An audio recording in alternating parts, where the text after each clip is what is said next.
नमः श्रीमदानन्दतीर्थगुरुभ्यो नमः व्यासाय नमः ಶ್ರೀ ಗುರು ಸೂರ್ಯೇಂದ್ರತೀರ್ಥಗುರುಭ್ಯೋ ನಮಃ ಭಕ್ತಾದಿಗಳಿಗೆ ಎಲ್ಲ ಪರವಾಗಿ ಪರಮ ಪೂಜ್ಯ ಶ್ರೀಪಾದರ ಪಾದಬಂಧುಗಳಿಗೆ ಅನಂತ ನಮಸ್ಕಾರ ಸಮರ್ಪಣೆ ಮಾಡ್ತಾ ಇವತ್ತು ಪರಮ ಪೂಜ್ಯ ಶ್ರೀಪಾದರು ತೀರ್ಥೋಪನಿಷತ್ತಿನ ಮುಚ್ಚಿನ ಭಾಗ ಬ್ರಹ್ಮವಲ್ಲಿ ಮತ್ತು ಗುರುವಲ್ಲಿ ಅದಕ್ಕೆ ಅನುಗ್ರಹ ಮಾಡಿ ಉಪನಿಷತ್ತಿನ ಮಂಗಳ ಮತ್ತೆ ಈ ಭಾರತದಲ್ಲಿ ನಡೆದ ಶ್ರೀ ಲಕ್ಷ್ಮೀ ನರಸಿಂಹದೇವರ ಜಯಂತಿ, ವೇದವ್ಯಾಸರ ಜಯಂತಿ, ಮತ್ತೆ ವ್ಯಾಸರಾಜ ಗುರುಸಾರ್ವಭೌಮರ ಅವರ ಜಯಂತಿ, ಮತ್ತೆ ಹೆಚ್ಚಾಗಿ ನಮ್ಮ ಶ್ರೀಪಾದರ ನಕ್ಷತ್ರ ಮಹೋತ್ಸವ ಮತ್ತು ಮಂಗಳ ಮಹೋತ್ಸವ ಇವೆಲ್ಲವನ್ನ ಶ್ರೀಪಾದರ ಅಂತರ್ಯಾಮಿಗಳು, ವಾಯುದೇವರ ಅಂತರ್ಯಾಮ ರಾಮಚಂದ್ರದೇವರು ನಿಮಗೆ ನಿರ್ಭಯವಾಗಿ ಇಷ್ಟು ದಿವಸ ನಮಸ್ಕೊತಿದ್ದಾರೆ.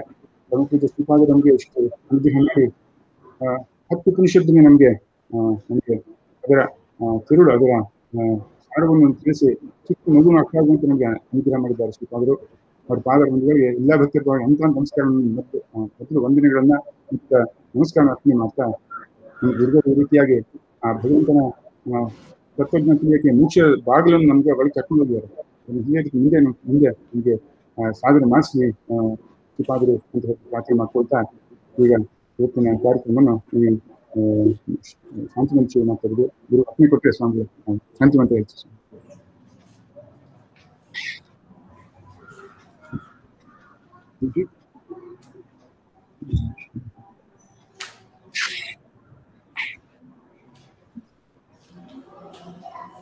ಶ್ರೀಪಾದರಿಗೆ ಭಕ್ತಿಪೂರ್ವಕ ನಮಸ್ಕಾರಗಳು. ಶ್ರೀಪಾದರಿಗೆ ಭಕ್ತಿಪೂರ್ವಕ ನಮಸ್ಕಾರ.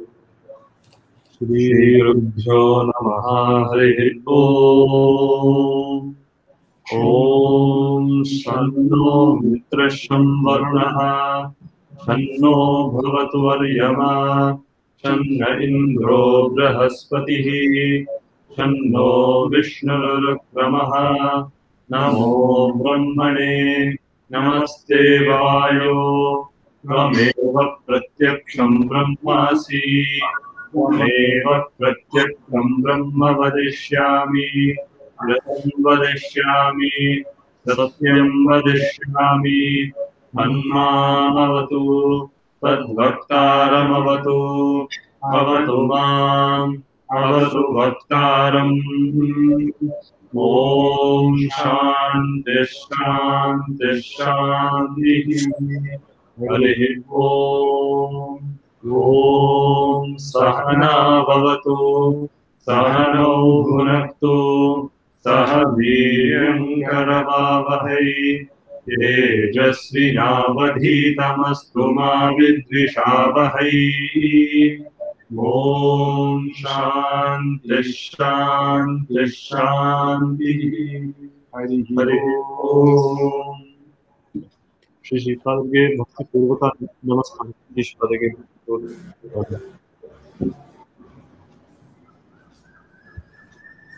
ಎಲ್ಲ ಭಕ್ತರು ಮತ್ತೆ ಪರಮಪೂಜ್ಯ ಶ್ರೀಪಾದ ನಮಸ್ಕಾರ ಮಾಡ್ತಾ ಈ ಪುಷ್ಪಾದ ನಮಗೆ ಇವತ್ತು ನಮಗೆ ಅನುಗ್ರಹ ಮಾಡಬೇಕು ಈ ಭಗವಂತನ ಪ್ರಾರ್ಥನೆ.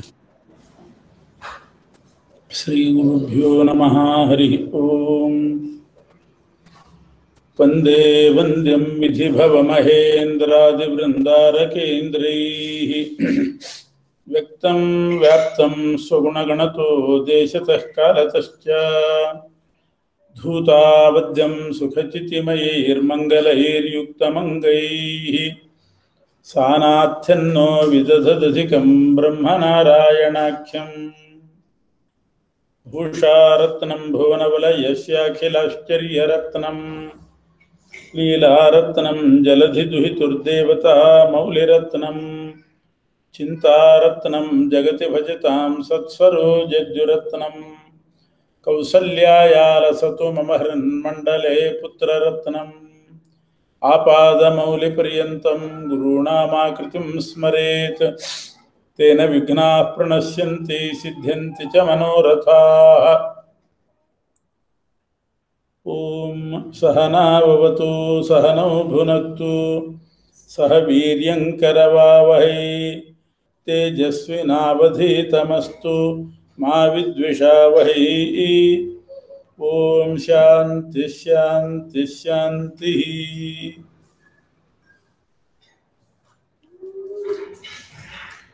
ಶ್ರೀ ಹರಿವಾಯು ಗುರುಗಳ ಚರಣಾರವಿಂದಗಳಲ್ಲಿ ನಮಸ್ಕರಿಸಿ ತೈತ್ರಿಯ ಉಪನಿಷತ್ತಿನ 3 ವಲ್ಯಗಳ ಪೈಕಿ ಅಂದರೆ ಶಿಕ್ಷಾವಲ್ಲಿ, ಬ್ರಹ್ಮವಲ್ಲಿ, ಭೃಗುವಲ್ಲಿಗಳ ಪೈಕಿ ಬ್ರಹ್ಮವಲ್ಲಿ ಮತ್ತು ಭೃಗುವಲ್ಲಿಯ ಸಾರವನ್ನು ಇವತ್ತು ನಿರೂಪಣೆ ಮಾಡ್ತಾ ಇದ್ದೇವೆ. ಹಿಂದಿನ ಉಪನ್ಯಾಸದಲ್ಲಿ ಶಿಕ್ಷಾವಲ್ಲಿಯ ಉಪನ್ಯಾಸ ಅದರ ಪರಿಚಯ ಆಗಿದೆ. ಈಗ ಬ್ರಹ್ಮವಲ್ಲಿ ಮತ್ತು ಭೃಗುವಲ್ಲಿಯ ಪರಿಚಯ. ಆರಂಭದಲ್ಲಿ ಇದಕ್ಕೂ ಒಂದು ಶಾಂತಿ ಮಂತ್ರವನ್ನು ಹೇಳಿದ್ದಾರೆ. ಸಹನಾವವತು. ಶಿಕ್ಷಾವಲ್ಲಿಯ ಆರಂಭದಲ್ಲೇ ಪ್ರಾರ್ಥನೆ ಮಾಡಿದಂತೆ ಮಿತ್ರ, ವರುಣ ಇತ್ಯಾದಿ ದೇವತೆಗಳು ನಮ್ಮಿಬ್ಬರನ್ನು ಅಂದರೆ ಗುರು ಮತ್ತು ಶಿಷ್ಯರನ್ನು ಕಾಪಾಡಲಿ. ಸಹನೋ ಭುನಕ್ತು ಸಹ ವೀರ್ಯಂಕರವಾವಹಿ. ನಮ್ಮನ್ನು ಅವರು ಚೆನ್ನಾಗಿ ಸಂರಕ್ಷಣೆ ಮಾಡಲಿ. ನಮ್ಮ ಓದಿದ ವಿದ್ಯೆ ಅದು ಫಲವತ್ತಾಗುವಂತೆ ಮಾಡಲಿ. ನಾವು ತೇಜಸ್ವಿಗಳಾಗುವಂತೆ ನಮ್ಮನ್ನು ಅವರು ಅನುಗ್ರಹಿಸಲಿ. ಗುರು ಮತ್ತು ಶಿಷ್ಯರಾದ ನಮ್ಮಲ್ಲಿ ಎಂದೂ ಕೂಡ ದ್ವೇಷ ಬರದಂತೆ ಇರಲಿ. ತ್ರಿವಿಧವಾಗಿರ್ತಕ್ಕಂಥ ತಾಪಗಳು ಶಾಂತವಾಗಲಿ. ಆಧ್ಯಾತ್ಮಿಕ, ಆದಿಭೌತಿಕ, ಆದಿದೈವಿಕ. ದೇವತೆಗಳಿಂದ ಬರತಕ್ಕಂಥ ತಾಪ, ಭೂತ ಪ್ರೇತಾದಿಗಳಿಂದ, ರಾಕ್ಷಸಾದಿಗಳಿಂದ ಬರುವಂಥ ತಾಪ, ನಮ್ಮ ದೇಹದಲ್ಲೇ ಬರುವಂಥ ತಾಪ, ಬಂಧುಗಳಿಂದ ಬರುವಂಥ ತಾಪ, ಇವುಗಳು ತಾಪತ್ರಯ ನಿವಾರಣೆ ಆಗಲಿ ಅಂತ ಶಾಂತಿ ಮಂತ್ರದಲ್ಲಿ ಪ್ರಾರ್ಥನೆ ಮಾಡಿದ್ದಾರೆ. ಶಿಕ್ಷಾವಲ್ಲಿಯಲ್ಲಿ ಮೊದಲು ಬಂದ ಶಿಕ್ಷಾವಲ್ಲಿಯಲ್ಲಿ ಬ್ರಹ್ಮವಿದ್ಯೆಯನ್ನು ಅಧ್ಯಯನ ಮಾಡಬೇಕಾದರೆ ಪೂರ್ವಭಾವಿಯಾಗಿ ಏನು ಶಿಕ್ಷಣ ಪಡಿಬೇಕು ಅದನ್ನು ಹೇಳಿದರು. ಬ್ರಹ್ಮವಿದ್ಯೆಯನ್ನು ಅಧ್ಯಯನ ಮಾಡಬೇಕಾದರೆ ಅದಕ್ಕಿಂತ ಮುಂಚೆ ವರ್ಣಗಳಲ್ಲಿ, ಸ್ವರಗಳಲ್ಲಿ ಮತ್ತು ಸಂಧ್ಯಕ್ಷರಗಳಲ್ಲಿ, ಆ ಸಂಧಿಯ ಪೂರ್ವ ಉತ್ತರ ವರ್ಣಗಳಲ್ಲಿ ಭಗವದ್ ರೂಪಗಳಿದೆ, ಅದನ್ನು ಚಿಂತನೆ ಮಾಡಬೇಕು, ಅದನ್ನು ಉಪಾಸನೆ ಮಾಡಬೇಕು. ವರ್ಣ ಸ್ವರ ಮಾತ್ರ ಬಲಂ ಸಾಮ ಸಂತಾನ ಅಂತ ವರ್ಣ ಪರಂಪರೆ, ವಾಕ್ಯಗಳು, ವರ್ಣಮಾಲೆ, ವಾಕ್ಯಮಾಲೆ, ಅಲ್ಲಿರ್ತಕ್ಕಂಥ ಭಗವದ್ ರೂಪಗಳ ಚಿಂತನೆ ಮಾಡಿದರೆ ಬ್ರಹ್ಮವಿದ್ಯಾ ಅಧ್ಯಯನಕ್ಕೆ ಸೌಲಭ್ಯ ಉಂಟಾಗ್ತದೆ ಮತ್ತು ಸಂಧ್ಯಕ್ಷರಗಳ ಉಚ್ಚಾರಣೆ ಸುಲಭ ಆಗ್ತದೆ. ಆದ್ದರಿಂದ ಶಿಕ್ಷಾವಲ್ಲಿಯಲ್ಲಿ ಅದನ್ನು ನಿರೂಪಣೆ ಮಾಡಿದರು. ಈಗ ಬ್ರಹ್ಮವಿದ್ಯೆಯನ್ನೇ ಹೇಳ್ತಾ ಇದ್ದಾರೆ. ಬ್ರಹ್ಮವಿದಾಪ್ನೋತಿ ಪರಂ. ಯಾರು ಪರಬ್ರಹ್ಮನನ್ನು ತಿಳಿತಾನೋ ಅವನು ಪರಬ್ರಹ್ಮನ ಬಳಿಯೇ ಹೋಗ್ತಾನೆ. ನರಕ, ಅಂಧಂತಮಸ್ಸು ಅಥವಾ ಪುನಃ ಸಂಸಾರ ಅದಕ್ಕೆ ಮರಳದಂತೆ, ನರಕಕ್ಕೆ ಬೀಳದಂತೆ ಬ್ರಹ್ಮಜ್ಞಾನಿಯಾದವನು ಪರಬ್ರಹ್ಮನನ್ನೇ ಪಡಿತಾನೆ. ಏನದು ಪರಬ್ರಹ್ಮ ಅಂದರೆ? ಅವನನ್ನು ತಿಳ್ಕೊಳ್ಳೋದು ಅಂದರೆ ಏನು? ತದೇಶಾಭ್ಯುಕ್ತ. ಆ ಪರಬ್ರಹ್ಮನ ವಿಷಯದಲ್ಲಿ ಈ ರೀತಿ ಅವನ ಸ್ವರೂಪವನ್ನು ಪರಿಚಯ ಮಾಡಿಕೊಟ್ಟಿದ್ದಾರೆ. ಸತ್ಯಂ ಜ್ಞಾನಮನಂತಂ ಬ್ರಹ್ಮ. ಪರಬ್ರಹ್ಮ ಸ್ವರೂಪ ಅಂದರೆ ಇಷ್ಟೇ, 3 ಶಬ್ದ. ಸತ್ಯಂ ಜ್ಞಾನಂ ಅನಂತಂ ಬ್ರಹ್ಮ. ಸತ್ಯ, ಜ್ಞಾನ, ಅನಂತ 3 ಶಬ್ದಗಳಿಂದ ನಾವು ಪರಮಾತ್ಮನನ್ನು ಪರಿಚಯ ಮಾಡ್ಕೋಬೇಕು.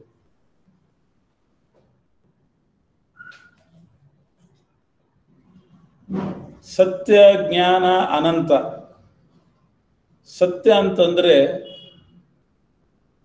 ಅದಕ್ಕೆ 3 ಅರ್ಥ. ಸತ್ಯ ಅಂದರೆ ಸುಳ್ಳು ಅಲ್ಲದೆ ಇರೋದು ಅಂತ ಆ ರೀತಿ ಅರ್ಥ ಅಲ್ಲ. ಸತ್ಯ ಅಂತಂದರೆ ಸೃಷ್ಟಿಕರ್ತ ಅಂತ ಅರ್ಥ. ಜಗತ್ತಿನ ಸೃಷ್ಟಿ ಮಾಡುವವನು. ಸತ್ಯ ಅಂದರೆ ಜಗತ್ತನ್ನು ಪಾಲನೆ ಮಾಡುವವನು ಅಂತ ಅರ್ಥ. ನಾವೀಗ ಕನ್ನಡದಲ್ಲಿ ಸತ್ಯ ಅಂತಂದರೆ ಸುಳ್ಳಲ್ಲದೆ ಇರೋದಕ್ಕೆ ಹೇಳ್ತೀವಿ. ಇದು ನಿಜ, ಇದು ಸತ್ಯ, ಸುಳ್ಳಲ್ಲ, ನಾನು ಸತ್ಯವನ್ನೇ ಹೇಳುತ್ತೇನೆ ಅಂದರೆ ಸುಳ್ಳು ಹೇಳೋದಿಲ್ಲ ಅಂತ ಅರ್ಥ. ಆದರೆ ಇಲ್ಲಿ ಹಾಗೆ ಅರ್ಥ ಅಲ್ಲ. ಸತ್ಯನಾರಾಯಣ ಅಂತ ಹೇಳ್ತೇವೆ. ಏನರ್ಥ ಸತ್ಯನಾರಾಯಣ ಅಂದರೆ? ಸತ್ಯ ಅಂದರೆ ಸೃಷ್ಟಿಕರ್ತ, ಜಗತ್ತನ್ನು ಸಂರಕ್ಷಣೆ ಮಾಡತಕ್ಕಂಥವನು, ಪಾಲನಕರ್ತ ಮತ್ತು ಸಂಹಾರಕರ್ತ. ಈ ಮೂರರ್ಥವೂ ಕೂಡ ಸತ್ಯ ಶಬ್ದಕ್ಕಿದೆ. ಸೃಷ್ಟಿಕರ್ತ ಅನ್ನೋ ಅರ್ಥ ಹೇಗೆ ಬಂತು ಅಂದರೆ, ಸತ್ಯ ಅಂತ ಅನ್ನೋದನ್ನು ಬಿಡಿಸಿದರೆ ಸತ್ವವನ್ನು ಕೊಡುವವನು, ಸತ್ತ ಅನ್ನೋವನ್ನು ಉಂಟು ಮಾಡುವವನು ಅಂದರೆ ಇಲ್ಲದೇ ಇದ್ದದ್ದಕ್ಕೆ ಅಸ್ತಿತ್ವವನ್ನು ಕೊಡ್ತಕ್ಕಂಥವನು. ಸತ್ಯ ಅಂದರೆ ಅಸ್ತಿತ್ವವನ್ನು ಕೊಡುವವನು. ಇಲ್ಲದೇ ಇರುವಂಥ ಪ್ರಪಂಚವನ್ನು ಸೃಷ್ಟಿ ಮಾಡಿದ, ಅದಕ್ಕೆ ಅಸ್ತಿತ್ವ ಬಂತು. ಆಮೇಲೆ ಸೃಷ್ಟಿ ಮಾಡಿದ ಪ್ರಪಂಚವು ಅದರ ರಕ್ಷಣೆ ಆಗಬೇಕು. ಅದಕ್ಕೆ ಅನ್ನ ವಸ್ತ್ರಾದಿಗಳನ್ನು ಕೊಟ್ಟು ಚೇತನರನ್ನು, ಜಡ ಪದಾರ್ಥಗಳನ್ನು ಕಾಪಾಡಬೇಕು. ಅದು ಇರುವಿಕೆ, ಅದು ಕೂಡ ಇರುವಿಕೆ ಅಂತಲೇ ಅರ್ಥ, ಅದು ಕೂಡ ಅಸ್ತಿತ್ವನೇ. ಅದರಿಂದ ಪಾಲನಕರ್ತ ಅಂತ ಅರ್ಥ ಆಯಿತು. ಸತ್ ಅನ್ನೋ ಶಬ್ದಕ್ಕೆ ಸಂಹಾರ ಅಂತ ಅರ್ಥ ಉಂಟು. ಕನ್ನಡದಲ್ಲಿ ಹೇಳ್ತೇವೆ ಸತ್ತ ಅಂದರೆ ಅವನು ಹೋದ ಅಂತ ಅರ್ಥ, ಸಂಹಾರ. ಹಾಗೆ ಸತ್ ಅಂತಂದರೆ ನಾಶ ಮಾಡುವವನು ಅಂತಲೂ ಅರ್ಥ ಇದೆ. ಆದ್ದರಿಂದ ಸತ್ತ ಯಾಪಯತಿ ಇತಿ ಸತ್ಯಂ ಅಂದರೆ ನಾಶ ಮಾಡುವವನು. ಹೀಗೆ ಸತ್ಯ ಶಬ್ದದಿಂದ ಮೂರು ಲಕ್ಷಣ, ಪರಮಾತ್ಮನ ಮೂರು ಧರ್ಮಗಳನ್ನು ಹೇಳಿದಾಗ ಆಯಿತು. ಸೃಷ್ಟಿಕರ್ತ, ಪಾಲನಕರ್ತ, ಸಂಹಾರಕರ್ತ. ಇನ್ನು ಜ್ಞಾನಂ ಅಂತಂದರೆ ಅದರಲ್ಲಿ ಎರಡು ಇಟ್ಕೋಬೇಕು, ಸಾಮಾನ್ಯ ಜ್ಞಾನ, ವಿಶೇಷ ಜ್ಞಾನ. ಪ್ರತಿಯೊಬ್ಬರ ಕೈಯಲ್ಲಿ ಎಷ್ಟು ರೇಖೋಪರೇಖೆಗಳಿದೆ ಅನ್ನುವ ಜ್ಞಾನ ಅದು ವಿಶೇಷ ಜ್ಞಾನ. ಎಷ್ಟು ಜಾತಿಗಳಿದೆ, ಎಷ್ಟು ವರ್ಣಗಳಿದೆ, ಇಂಥ ಜ್ಞಾನ ಇದು ಸಾಮಾನ್ಯ ಜ್ಞಾನ. ಇದು ಎರಡೂ ಪರಮಾತ್ಮನಿಗೆ ಇರೋದು. ಸೂಕ್ಷ್ಮ ರೇಖೋಪರೇಖಾದ ಜ್ಞಾನ ಅದಕ್ಕಿಂತ ಸ್ವಲ್ಪ ಸ್ಥೂಲವಾದ ಜ್ಞಾನ. ಎಲ್ಲವನ್ನು ಪ್ರತ್ಯಕ್ಷವಾಗಿ ನೋಡ್ತಾ ಇರ್ತಾನೆ ಪರಮಾತ್ಮ. ಆದ್ದರಿಂದ ಅವನು ಸಾಮಾನ್ಯ ಜ್ಞಾನ ಮತ್ತು ವಿಶೇಷ ಜ್ಞಾನ ಎರಡೂ ಪಡೆದಿದ್ದಾನಾದ್ದರಿಂದ ಜ್ಞಾನಂ ಅಂತ ಅರ್ಥ.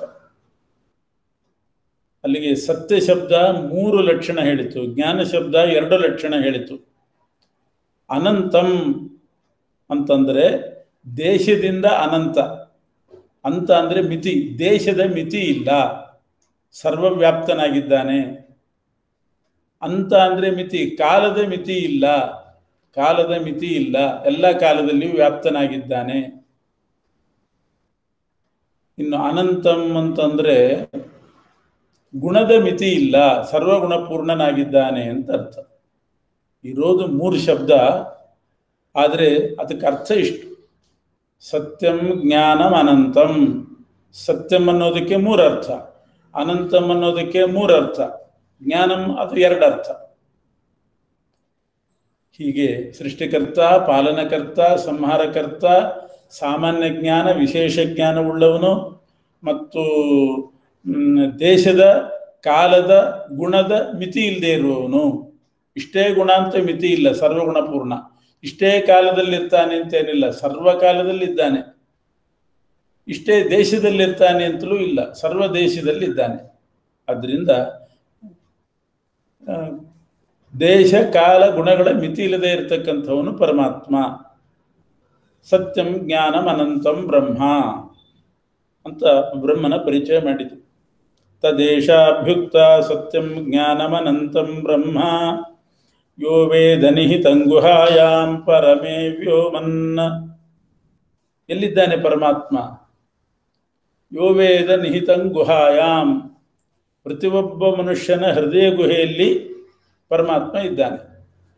ನಿಹಿತಂ ಗುಹಾಯಾಂ, ಬರೇ ಗುಹೆಯಲ್ಲಿ, ಹೃದಯ ಗುಹೆಯಲ್ಲಿ ಇದ್ದಾನೆ ಅಂದ್ರೆ ಅಷ್ಟೇ ಅಲ್ಲ, ಪರಮೇ ವ್ಯೋಮನ್, ಹೃದಯ ಗುಹೆಯಲ್ಲಿ ಪರಮವ್ಯೋಮ ಅಂದರೆ ಅವ್ಯಾಕೃತ ಆಕಾಶ ಇದೆ, ಹೃದಯಾಕಾಶದಲ್ಲಿ ಪರಮಾತ್ಮ ಇದ್ದಾನೆ. ಅಷ್ಟೇ ಅಲ್ಲ, ಪರಮೇ ವ್ಯೋಮನ್ ಅಂದರೆ ಮುಖ್ಯ ಪ್ರಾಣದೇವರಿದ್ದಾರೆ. ಪ್ರತಿಯೊಬ್ಬರ ಹೃದಯ ಗುಹೆಯಲ್ಲಿ ಮುಖ್ಯ ಪ್ರಾಣದೇವರು, ಅವರ ಅಂತರ್ಯಾಮಿಯಾಗಿ ಪರಮಾತ್ಮ ಇದ್ದಾನೆ, ಆ ಬ್ರಹ್ಮ ಇದ್ದಾನೆ. ಸೋಷ್ಣುತೆ ಸರ್ವಾನ್ ಕಾಮಾನ್ ಸಹ ಬ್ರಹ್ಮಣ ವಿಪಶ್ಚಿತೇತಿ. ಯಾರು ಹೀಗೆ ಸರ್ವರ ಹೃದಯ ಗುಹೆಯಲ್ಲಿ, ಹೃದಯಾಕಾಶದಲ್ಲಿ ಮುಖ್ಯ ಪ್ರಾಣದೇವರಲ್ಲಿ ಅಂತರ್ಯಾಮಿಯಾಗಿ ಪರಮಾತ್ಮ ಇದ್ದಾನೆ ಅಂತ ತಿಳ್ಕೊಳ್ತಾರೋ, ಮತ್ತು ಅವನ 8 ಲಕ್ಷಣ ಈಗ ಹೇಳಿದಂತೆ ಸೃಷ್ಟಿಕರ್ತೃತ್ವ, ಪಾಲನಕರ್ತೃತ್ವ, ಸಂಹಾರಕರ್ತೃತ್ವ ಜ್ಞಾನ, ಸರ್ವಜ್ಞತ್ವ, ಸರ್ವಸಾಮಾನ್ಯ ಜ್ಞಾನ, ಸರ್ವ ವಿಶೇಷ ಜ್ಞಾನ ಮತ್ತು ಅನಂತತ್ವ, ದೇಶಕಾಲ ಗುಣಗಳ ಮಿತಿ ಇಲ್ಲದೆ ಇರೋದು. ಇದನ್ನು ತಿಳ್ಕೊಂಡವನು ಸರ್ವಾನ್ ಕಾಮಾನ್ ಅಶ್ನುತೆ, ತನಗೆ ಯೋಗ್ಯವಾದ ಎಲ್ಲ ಕಾಮನೆಗಳನ್ನು ಮೋಕ್ಷದಲ್ಲಿ ಪಡಿತಾನೆ. ಯಾರ ಜೊತೆಗೆ? ಬ್ರಹ್ಮಣ ಸಹ ಬ್ರಹ್ಮಣ ವಿಪಶ್ಚಿತೇತಿ, ಚತುರ್ಮುಖ ಬ್ರಹ್ಮದೇವರ ಜೊತೆಗೆ ಮತ್ತು ಪರಬ್ರಹ್ಮನ ಜೊತೆಗೆ. ಎರಡರ್ಥ, ಪರಮಾತ್ಮನ ಜೊತೆಗೆ ಮತ್ತು ಬ್ರಹ್ಮದೇವರ ಜೊತೆಗೆ ತಾನೂ ಕೂಡ, ಜೀವನೂ ಕೂಡ ತನಗೆ ಯೋಗ್ಯವಾದ ಭೋಗಗಳನ್ನು ಅನುಭವಿಸ್ತಾನೆ ಮೋಕ್ಷದಲ್ಲಿ. ಇದು ಉಪನಿಷತ್ತಿನ ಬ್ರಹ್ಮವಿದ್ಯೆಯಲ್ಲಿ ಮೊದಲು ಬಂದಂಥ ಒಂದು ಉಪದೇಶ. ಇಲ್ಲಿ ಸ್ಪಷ್ಟವಾಗಿ ಭೇದವನ್ನು ಹೇಳಿದ್ದಾರೆ. ಸಹ ಬ್ರಹ್ಮಣ ವಿಪಶ್ಚಿತೇತಿ, ವಿಪಶ್ಚಿತ ಅಂದರೆ ಜ್ಞಾನಿಯಾದ ಬ್ರಹ್ಮಣ ಸಹ, ಚತುರ್ಮುಖ ಬ್ರಹ್ಮದೇವರ ಜೊತೆಗೆ, ಪರಮಾತ್ಮನ ಜೊತೆಗೆ ಸುಖ ಅನುಭವಿಸ್ತಾನೆ ಅಂತ ಹೇಳಿದ್ರಿಂದ ಪರಮಾತ್ಮನೇ ಆಗೋದಿಲ್ಲ ಅಥವಾ ಚತುರ್ಮುಖ ಬ್ರಹ್ಮನೇ ಆಗೋದಿಲ್ಲ ಅನ್ನೋದು ಗೊತ್ತಾಗ್ತದೆ. ಸಹ ಬ್ರಹ್ಮಣ ಅಂತ ಹಾಕಿದ್ರಿಂದ ಅಂದ ಸಹ ಶಬ್ದದ ಯೋಗ ಇದೆಯಲ್ಲ, ಅದು ಅಭೇದವಾದಕ್ಕೆ, ಐಕ್ಯವಾದಕ್ಕೆ ಬಾಧಕ ಆಗ್ತದೆ. ಸಹಯೋಗೋ ಬಾಧತೆ ಅಂತ. ಸಹ ಅನ್ನೋ ಶಬ್ದದ ಯೋಗ ಇದೆ, ಅದು ಐಕ್ಯ ಹೇಳಲಿಕ್ಕೆ ಅಡ್ಡಿಯಾಗಿ ಕೂತಿದೆ. ರೋಗೋನ ಬಾಧತೆ ಕಿಂತು ಸಹಯೋಗೋ ಬಾಧತೆ. ರೋಗಕ್ಕಿಂತ ಹೆಚ್ಚು ಬಾಧೆ ಕೊಡೋದು ಈ ಸಹಯೋಗ. ಸಹ ಅನ್ನೋ ಶಬ್ದದ ಯೋಗ ಅದು ಏನು ಮಾಡಲಿಕ್ಕೂ ಬರೋದಿಲ್ಲ, ಸಹ ಅಂತಿರೋದ್ರಿಂದ.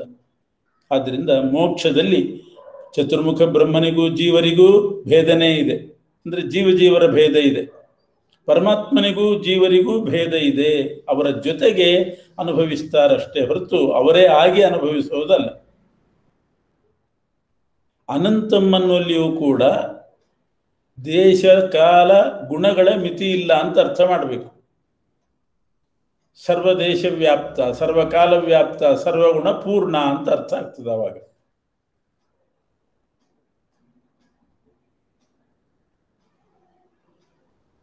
ಸರ್ವ ವಸ್ತುಗಳ ಮಿತಿ, ಸರ್ವ ವಸ್ತು, ಬೇರೆಯವರೆಲ್ಲ ಏನು ಅರ್ಥ ಮಾಡ್ತಾರೆ ಅಂದರೆ, ಕೆಲವರು ಅನಂತ ಅಂದರೆ ಸರ್ವ ವಸ್ತುಗಳ ಐಕ್ಯ ಉಳ್ಳವನು ಅಂತ ಅರ್ಥ ಮಾಡ್ತಾರೆ. ಎಲ್ಲ ಕಡೆ ಮಿತಿ ಇಲ್ಲ ಅಂತ ಅರ್ಥ ಮಾಡಬೇಕು. ಅಂತ ಇಲ್ಲ ಅಂದರೆ ಮಿತಿ ಇಲ್ಲ. ವಸ್ತುಗಳನ್ನಿಟ್ಟುಕೊಂಡು ಎಲ್ಲ ವಸ್ತುಗಳ ಐಕ್ಯ ಉಳ್ಳವನು ಅನ್ನೋ ಅರ್ಥ ಮಾತ್ರ ಅದು ಸ್ವಲ್ಪ ವಿರುದ್ಧ ಆಗ್ತದೆ. ಶ್ರೀಮದಾಚಾರ್ಯರು ಹೀಗೆ ಅರ್ಥ ಮಾಡಿದ್ದಾರೆ. ದೇಶದ ಮಿತಿ ಇಲ್ಲ, ಕಾಲದ ಮಿತಿ ಇಲ್ಲ, ಗುಣದ ಮಿತಿ ಇಲ್ಲ. ಇನ್ನು ಪರಮಾತ್ಮನ ಮಹಿಮೆ ಹೇಳ್ತಾ, ಬ್ರಹ್ಮವಿದ್ಯೆ ಹೇಳ್ತಾ, ಆ ಬ್ರಹ್ಮನಿಂದ ಜಗತ್ತು ಹೇಗೆ ಸೃಷ್ಟಿ ಆಯಿತು ಅದನ್ನೇ ವಿವರಣೆ ಮಾಡ್ತಾರೆ. ಸತ್ಯಂ ಅಂದ್ರೇನು? ಸೃಷ್ಟಿಕರ್ತ. ಅದರ ವಿವರಣೆಗೆ ಮುಂದಿನ ಭಾಗ ಹೊರಟಿತು. ತಸ್ಮಾದ್ವಾ ಏತಸ್ಮಾದಾತ್ಮನ ಆಕಾಶ ಸಂಭೂತಃ, ಆಕಾಶಾದ್ವಾಯು, ವಾಯೋರಗ್ನಿ, ಅಗ್ನೇರಾಪಃ, ಅದ್ಭ್ಯಃ ಪೃಥಿವೀ, ಪೃಥಿವ್ಯಾವೋಷಧಯಃ, ಓಷಧೀಭ್ಯೋನ್ನಂ, ಅನ್ನಾತ್ ಪುರುಷಃ, ಸವಾ ಏಷ ಪುರುಷೋನ್ನರಸಮಯಃ. ತಸ್ಮಾದ್ವಾ ಏತಸ್ಮಾದ್ ಆತ್ಮನಃ ಅಂದರೆ ನಾರಾಯಣ ರೂಪಿಯಾಗಿರತಕ್ಕಂಥ ಪರಮಾತ್ಮನಿಂದ ಆಕಾಶ ಸಂಭೂತಃ, ಆಕಾಶ ಹುಟ್ಟಿತು. ಆಕಾಶ ಹುಟ್ಟಿತು ಅಂದರೆ ಆಕಾಶ ಮಾತ್ರ ಅಲ್ಲ, ಆಕಾಶ ಅನ್ನುವ ಭೂತಾಕಾಶ ಅದು ಹುಟ್ಟಿತು. ಭೂತಾಕಾಶ ಹುಟ್ಟಿತು. ಭೂತಾಕಾಶದ ಅಭಿಮಾನಿ ದೇವತೆ, ಆ ದೇವತೆಯೂ ಅವನಿಗೂ ಜನ್ಮ ಆಯಿತು. ಭೂತಾಕಾಶ ಅಭಿಮಾನಿ ದೇವತೆ, ಆ ಅಭಿಮಾನಿ ದೇವತೆ ಶರೀರ. ಅದರಲ್ಲಿ ಪರಮಾತ್ಮ ತಾನು ಅಂತರ್ಯಾಮಿಯಾಗಿ ಪ್ರವೇಶ ಮಾಡಿದ. ಇಷ್ಟಿಟ್ಕೋಬೇಕು. ಭೂತಾಭಿಮಾನಿ, ಭೂತಾಭಿಮಾನಿಯ ದೇಹ, ಅಂತರ್ಯಾಮಿಯಾದ ಪರಮಾತ್ಮ. ಈಗ ನಾರಾಯಣ ಅಂತ ಒಬ್ಬ ಇದ್ದ, ಆಕಾಶ ಹುಟ್ಟಿತು ಅಂತಂದರೆ ಆಕಾಶ ಭೂತ ಹುಟ್ಟಿತು, ಭೂತಾಭಿಮಾನಿ ದೇವತೆಗೂ ಜನ್ಮ ಆಯಿತು, ಆ ದೇವತೆಗೊಂದು ಶರೀರ ಹುಟ್ಟಿತು. ಅವುಗಳಲ್ಲಿ ಪರಮಾತ್ಮ ಅಂತರ್ಯಾಮಿಯಾಗಿ ತಾನೊಂದು ರೂಪದಿಂದ ಪ್ರವೇಶ ಮಾಡಿದ. ಆಕಾಶ ಅನ್ನೋ ರೂಪದಿಂದಲೇ, ಆ ಹೆಸರಿನಿಂದಲೇ ಪ್ರವೇಶ ಮಾಡಿದ. ಎಲ್ಲ ಕಡೆ ಹೀಗೆ ಅರ್ಥ ಮಾಡಬೇಕು. ಆಕಾಶಾದ್ವಾಯು, ಆಕಾಶದಲ್ಲಿ ಇದ್ದಂಥ ರೂಪದಿಂದ ವಾಯು ಹುಟ್ಟಿತು, ವಾಯುಭೂತ ಹುಟ್ಟಿತು, ವಾಯುಭೂತ ಅಭಿಮಾನಿ, ಆ ಅಭಿಮಾನಿಯ ಶರೀರ, ಅಲ್ಲಿ ಅಂತರ್ಯಾಮಿಯಾಗಿ ಪರಮಾತ್ಮ ವ್ಯಕ್ತನಾದ. ಅನ್ನು ಹುಟ್ಟಿದ ಅಂದರೆ ವ್ಯಕ್ತನಾದ. ಭೂತ ಮತ್ತು ಭೂತಾಭಿಮಾನಿಯ ದೇಹ, ಅವೆರಡಕ್ಕೆ ಸ್ವರೂಪ ಜನ್ಮ. ಇನ್ನು ಪರಮಾತ್ಮ ಅಭಿವ್ಯಕ್ತನಾಗೋದು, ಆ ದೇವತೆಯು ಕೂಡ ಅಭಿವ್ಯಕ್ತ ಆಗೋದು ಅಷ್ಟೇ. ದೇವತೆಯ ಜಡ ಶರೀರ ಇದೆಯಲ್ಲ, ಅದು ಹುಟ್ಟಿತು. ಭೂತಾಕಾಶ, ಜಡ ಭೂತಾಕಾಶ ಹುಟ್ಟಿತು, ಎರಡು ಹುಟ್ಟಿತು. ಆ ದೇವತೆ ಮತ್ತು ಅಂತರ್ಯಾಮಿ ಪರಮಾತ್ಮ ಅಭಿವ್ಯಕ್ತನಾದ, ಹೀಗೆ ಅರ್ಥ ಮಾಡಬೇಕು. ಹೀಗೆ ಆ ನಾರಾಯಣನಿಂದ ಆಕಾಶ ಹುಟ್ಟಿತು, ಆಕಾಶದಿಂದ ವಾಯು. ನೋಡಿ, ಅವಕಾಶ ಇದ್ದಲ್ಲೇ ಗಾಳಿ ಆಡೋದು. ಆಕಾಶ ಇದ್ದರೆ ಗಾಳಿ, ನಿಬಿಡವಾದ ಪ್ರದೇಶದಲ್ಲಿ ಗಾಳಿನೇ ಆಡೋದಿಲ್ಲ, ಗಾಳಿಗೆ ಸಂಚಾರ ಅಷ್ಟಾಗೋದಿಲ್ಲ. ಅವಕಾಶ ಸ್ಪೇಸ್ ಇದ್ದರೆ ಗಾಳಿ ಬೀಸ್ತದೆ. ಗಾಳಿಯಿಂದ ಅಗ್ನಿ ಹುಟ್ಟಿತು. ಅದಕ್ಕೆ ಬೆಂಕಿ ಉರಿದಿದ್ರೆ ಊದ್ತೀವಿ ನಾವು, ಗಾಳಿ ಹಾಕ್ತೇವೆ, ಊದುಗುಳವೆ ತಗೊಂಡು ಊದ್ತೀವಿ.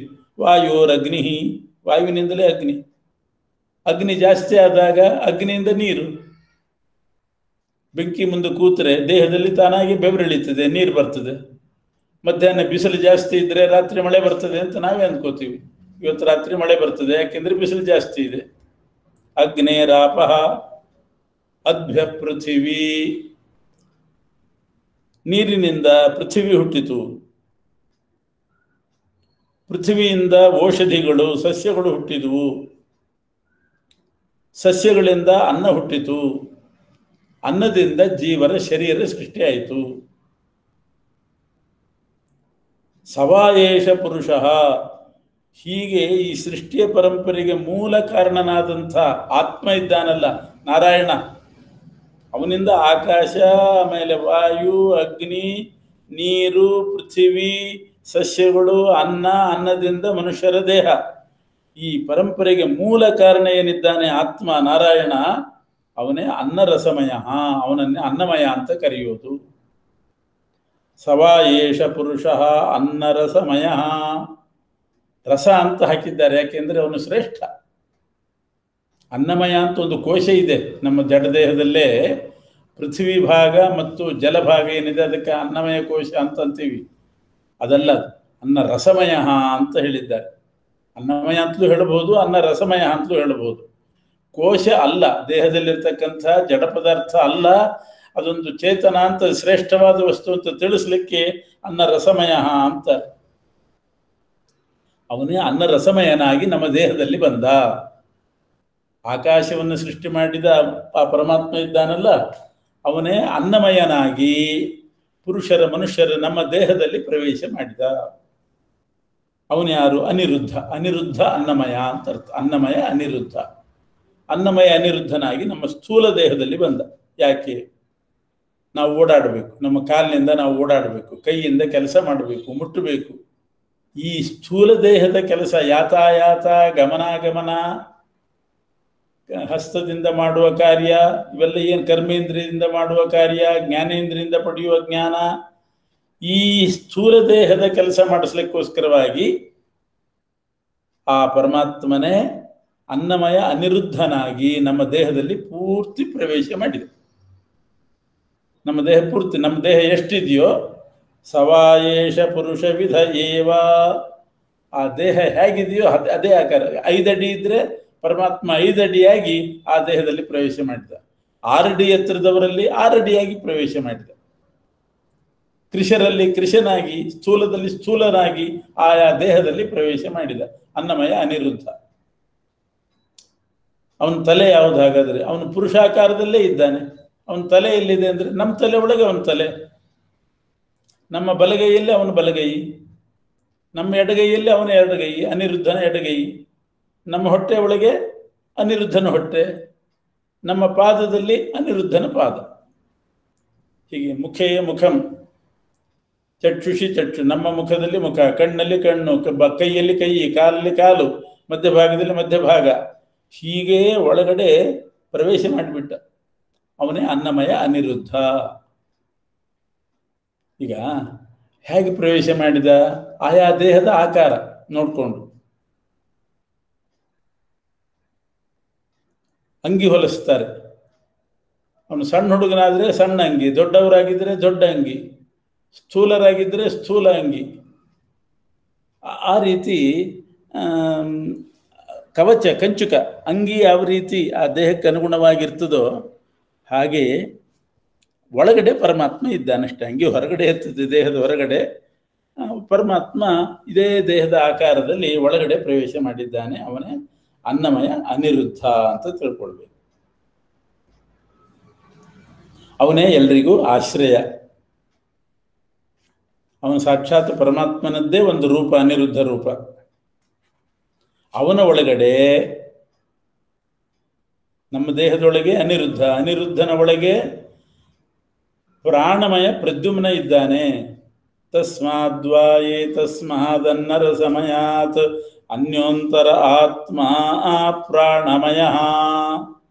ಅವನೊಳಗಡೆ ಪ್ರಾಣಮಯ ಇದ್ದಾನೆ ಅಂತ ಚಿಂತನೆ ಮಾಡಬೇಕು. ಪ್ರಾಣಮಯ ಅವನು ಹೇಗಿದ್ದಾನೆ? ಸವಾಯೇಷ ಪುರುಷ ವಿಧ ಏವ. ಅವನು ಪುರುಷಾಕಾರದಲ್ಲೇ ಇದ್ದಾನೆ. ಒಂದರೊಳಗೊಂದು ಅದೇ ಆಕಾರದಲ್ಲಿ ಇದೆ ನಮ್ಮ ದೇಹದೊಳಗೆ ಅನಿರುದ್ಧ. ಅನಿರುದ್ಧನ ಒಳಗೆ ಈ ಪಾತ್ರೆ ಸೆಟ್ ಅಂತ ಹಾಕ್ತಾರಲ್ಲ, ಒಂದು ಪಾತ್ರೆ ಒಳಗೆ ಇನ್ನೊಂದು ಪಾತ್ರೆ ಅದೇ ಆಕಾರ ಇದ್ರೆ ಹೋಗ್ತದೆ, ಇಲ್ಲಿದ್ರೆ ಹೋಗೋದೇ ಇಲ್ಲ. ಅದು ಪಾತ್ರೆ ಸೆಟ್ ಮಾಡಿದ ಹಾಗೆ ಒಂದರೊಳಗೊಂದು ಈ ರೀತಿ ಇದ್ದಾನೆ. ಪುರುಷಾಕಾರದಲ್ಲೇ ಪ್ರಾಣಮಯನು ಇದ್ದಾನೆ. ಅವನಿಗೂ ಕೂಡ ಪಂಚಾಂಗಗಳು, ತಲೆ, ಬಲಗೈ, ಎಡಗೈ, ಮಧ್ಯಭಾಗ, ಪಾದ, ಹೀಗೆ ಪಂಚಾಂಗಗಳಿದೆ, ಪಂಚಾವಯವಗಳಿದೆ ಪ್ರಾಣಮಯನಿಗೆ. ಅವನ ತಲೆ ಎಲ್ಲಿದೆ ಅಂತ ಕೇಳಿದರೆ ತಸ್ಯ ಯಜುರೇವ ಶಿರಃ. ಇದು ಪ್ರಾಣಮಯ ಅಲ್ವಾ? ಪ್ರಾಣಮಯನ ತಲೆ ಅದು ಪ್ರಾಣ ಏವ ಶಿರಃ. ನಮ್ಮ ದೇಹದಲ್ಲಿ ಪ್ರಾಣವಾಯು ಇದೆ. ಪ್ರಾಣವಾಯುವಿನಲ್ಲಿ ಪ್ರಾಣಮಯನ ಶಿರ ಇದೆ. ನಮ್ಮ ದೇಹದಲ್ಲಿ ವ್ಯಾನವಾಯು ಇದ್ದಾನೆ. ಮುಖ್ಯ ಪ್ರಾಣದೇವರು ಒಂದು ರೂಪ ವ್ಯಾನ, ಮುಖ್ಯ ಪ್ರಾಣದೇವರದ್ದೇ ಒಂದು ರೂಪ ಪ್ರಾಣ. ಆ ಪ್ರಾಣನಲ್ಲಿ ಪ್ರಾಣಮಯ ಪ್ರದ್ಯುಮ್ನನ ತಲೆ ಇದೆ. ನಮ್ಮ ದೇಹದ ವ್ಯಾನ ಅಂದರೆ ಎಲ್ಲ ನಾಡಿಗಳಲ್ಲಿ ಸಂಚಾರ ಮಾಡುವ ಗಾಳಿ, ಅದರಲ್ಲಿ ಪರಮಾತ್ಮನ ಬಲಗೈ ಇದೆ. ಅಪಾನವಾಯುವಿನಲ್ಲಿ ಎಡಗೈ. ಆಮೇಲೆ ಮಧ್ಯಭಾಗದಲ್ಲಿ ಅವನ ಮಧ್ಯಭಾಗ ಆಕಾಶದಲ್ಲಿದೆ, ದೇಹದಲ್ಲಿರುವ ಆಕಾಶದಲ್ಲಿ. ಪೃಥ್ವಿಯಲ್ಲಿ ಅವನ ಪಾದ ಇದೆ. ಇದು ಆ ಪ್ರದ್ಯುಮ್ನ, ಪ್ರಾಣಮಯ ಪ್ರದ್ಯುಮ್ನ ಇರೋದು ಹೀಗೆ. ಅಂದರೆ ಅರ್ಥ ಏನು? ದೇಹದಲ್ಲಿ ಪ್ರಾಣಮಯ ಪ್ರದ್ಯುಮ್ನ ಇದ್ದಾನೆ. ಅವನು ಈ ಪ್ರಾಣ, ಅಪಾನ, ವ್ಯಾನ, ದೇಹದಲ್ಲಿರುವಂಥ ಅವಕಾಶ ಭಾಗ ಮತ್ತು ಪಾರ್ಥಿವ ಭಾಗ ಇದಕ್ಕೆ ನಿಯಾಮಕನಾಗಿದ್ದಾನೆ ಅಂತ ಅರ್ಥ. ದೇಹದಲ್ಲಿ ಎಲುಬಿದೆ, ಗಟ್ಟಿ ಪದಾರ್ಥಗಳು, ಎಲುಬು, ಇವೆಲ್ಲ ಪಾರ್ಥಿವ ಭಾಗ.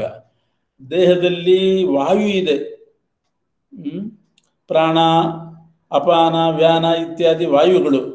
ಆಮೇಲೆ ಆಕಾಶ ಇದೆ, ಸ್ಪೇಸ್ ಇದೆ, ಒಳಗಡೆ ಖಾಲಿ ಜಾಗ ಇರ್ತದೆ. ಅವುಗಳಿಗೆ ನಿಯಾಮಕನಾಗಿ ಪ್ರಾಣಮಯ ಪ್ರದ್ಯುಮ್ನ ಇದ್ದಾನೆ ಅಂತ ಅರ್ಥ. ದೇಹದ ಕೆಲಸ ನಡಿಬೇಕಲ್ಲ. ಈಗ ಸ್ಥೂಲ ದೇಹದಿಂದ ಓಡಾಟ ಅವೆಲ್ಲ ಮಾಡಿಸ್ಲಿಕ್ಕೆ ಅನ್ನಮಯ ಅನಿರುದ್ಧ ಇದ್ದಾನೆ. ನಮ್ಮ ತಲೆಯಲ್ಲೇ ತಲೆ ಹೀಗೆ ಇಟ್ಕೊಂಡಿದ್ದಾನೆ. ಅವನ ಒಳಗೆ ಪ್ರಾಣಮಯ ಪ್ರದ್ಯುಮ್ನ ಇದ್ದಾನೆ. ಅವನು ಮಾತ್ರ ತನ್ನ 5 ಅಂಗಗಳಿಂದ ಪ್ರಾಣ, ಅಪಾನ, ವ್ಯಾನ, ಪಾರ್ಥಿವ ಭಾಗ, ಆಕಾಶ ಭಾಗ ಇವುಗಳನ್ನು ನಿಯಂತ್ರಣ ಮಾಡಿಕೊಂಡಿದ್ದಾನೆ ಅಂತ ಅರ್ಥ. ಈಗ ಅವಕಾಶದಲ್ಲಿ ಆ ಪ್ರದ್ಯುಮ್ನ ಇದ್ದಾನೆ, ಪ್ರಾಣಮಯ ಪ್ರದ್ಯುಮ್ನ ಇದ್ದಾನೆ. ಅವನ ಮಧ್ಯಭಾಗ ಇದೆ. ಹೊಟ್ಟೆ ಒಳಗೆ ಆ ಸ್ಪೇಸ್ ಎಲ್ಲೆಲ್ಲಿ ಇರಬೇಕು ಅಲ್ಲಿ ಸ್ಪೇಸ್ ಚೆನ್ನಾಗಿರ್ತದೆ, ಇಲ್ದಿದ್ರೆ ಬ್ಲಾಕ್ ಆಗಿಬಿಡ್ತದೆ.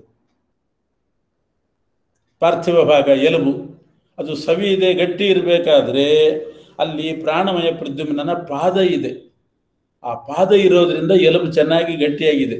ಇಲ್ಲದಿದ್ದರೆ ಆ ಎಲುಬು ಸೌದು ಹೋಗಿ ವೀಕ್ ಆಗಿ ಬಿಡ್ತದೆ.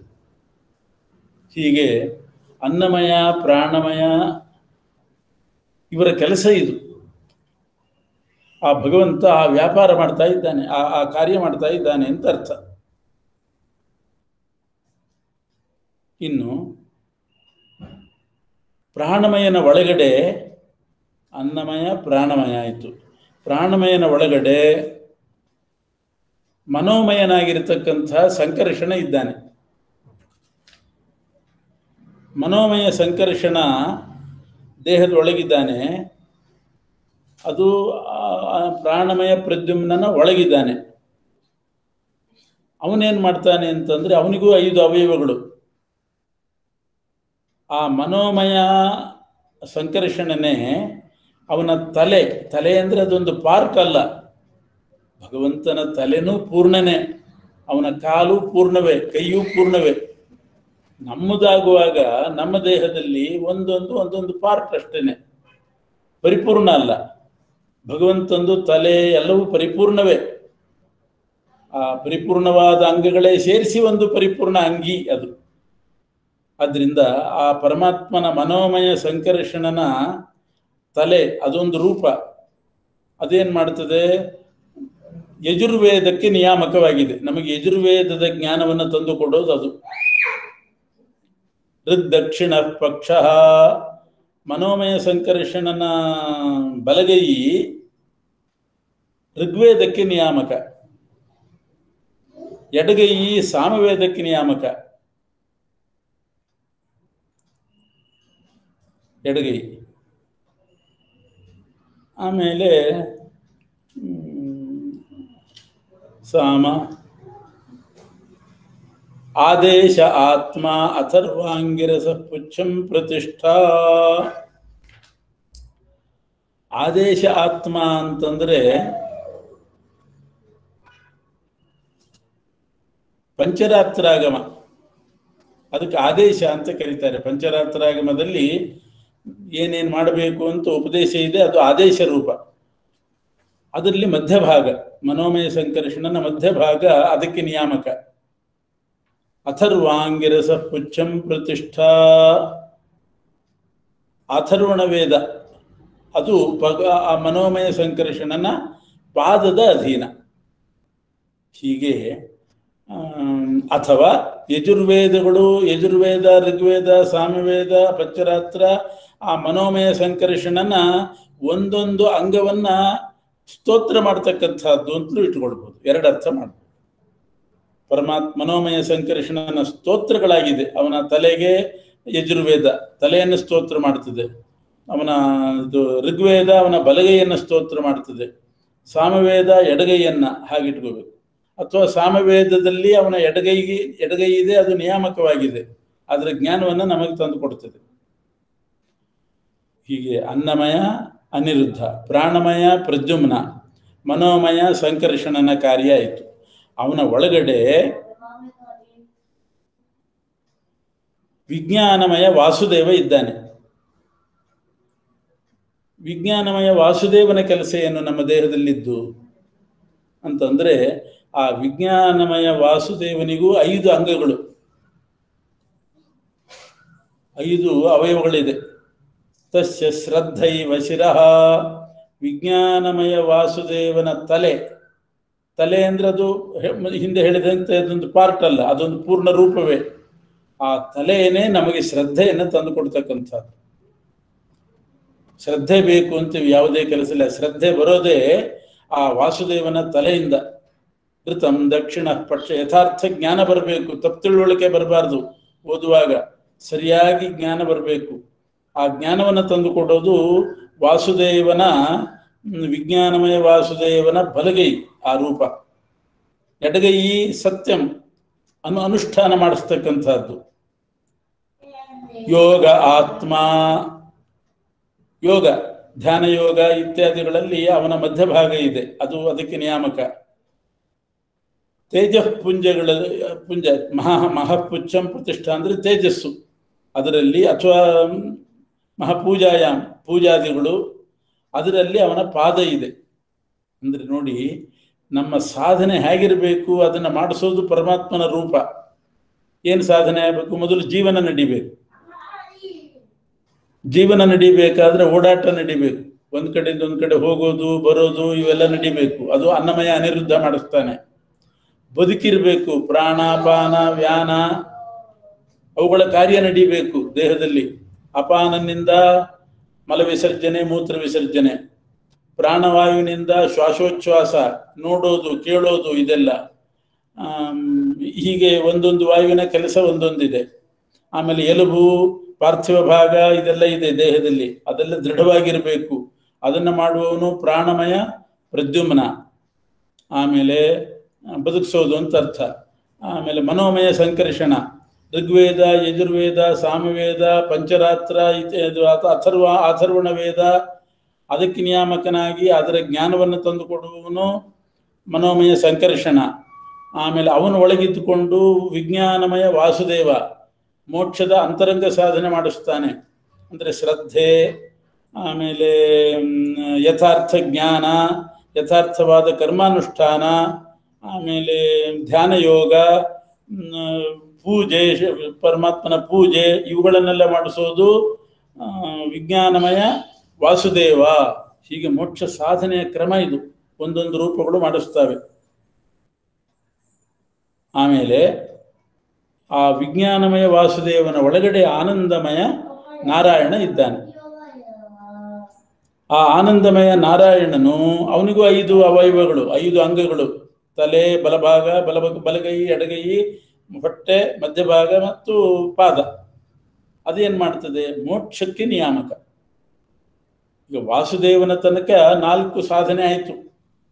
ಬದುಕು, ಇದು ಓಡಾಟಗಳು, ಬದುಕು, ಆಮೇಲೆ ವೇದದ ಜ್ಞಾನ, ಶ್ರದ್ಧಾದಿ ಅಂತರಂಗ ಸಾಧನೆ ಆದಮೇಲೆ ಮೋಕ್ಷಕ್ಕೆ ಹೋದ್ಮೇಲೆ ಆನಂದಮಯ ನಾರಾಯಣ 5 ವಿಧ ಆನಂದವನ್ನು ಕೊಡ್ತಾನೆ. ಮೋದೋ ದಕ್ಷಿಣ ಪಕ್ಷ. ಆನಂದಮಯ ನಾರಾಯಣನ ಬಲಗೈಯಿಗೆ ಮೋದ ಅಂತ ಹೆಸರು. ಅದೊಂದು ಸುಖ. ಮೋದ ಅಂತ ಒಂದು ಸುಖ. ಆ ಸುಖವನ್ನು ಕೊಡೋದು ಅವನ ಬಲಗೈ, ಆನಂದಮಯ ನಾರಾಯಣನ ಬಲಗೈ. ಪ್ರಮೋದ ಉತ್ತರ ಪಕ್ಷ. ಪ್ರಮೋದ ಅಂದರೆ ಇನ್ನೂ ಪ್ರಕೃಷ್ಟವಾದ ಮೋದ, ಇನ್ನೂ ಹೆಚ್ಚಿನ ಆನಂದ, ಅದನ್ನು ಎಡಗೈ ಕೊಡ್ತದೆ. ಯಾಕೆಂದರೆ ಪರಮಾತ್ಮನ ಬಲಗೈ ವರಮುದ್ರೆ, ಎಡಗೈ ಅಭಯ ಮುದ್ರೆ. ವರಮುದ್ರೆಗಿಂತ ಅಭಯ ಮುದ್ರೆ ಹೆಚ್ಚಿನ ಆನಂದ ಕೊಡೋದು. ಹೀಗಾಗಿ ವರಮುದ್ರೆ, ಅಭಯ ಮುದ್ರೆಗಳನ್ನು ಧರಿಸಿದಂತಹ 2 ಕೈಗಳು 2 ವಿಧ ಆನಂದ ಕೊಡ್ತದೆ. ತಲೆಯಲ್ಲಿ ಪ್ರಿಯ, ಪ್ರಿಯ ಅನ್ನೋದೊಂದು ಆನಂದ.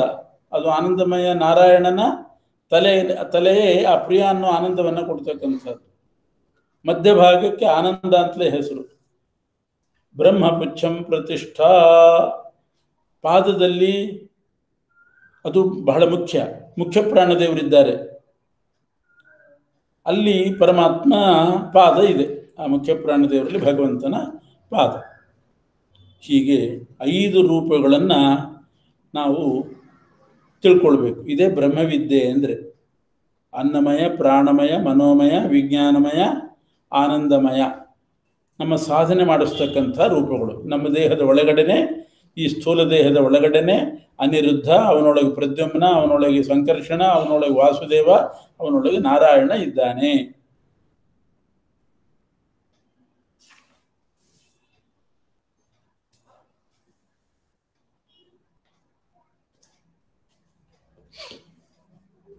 ಇದೇ ಪಂಚರೂಪಗಳ ಒಂದು ವಿಶೇಷ.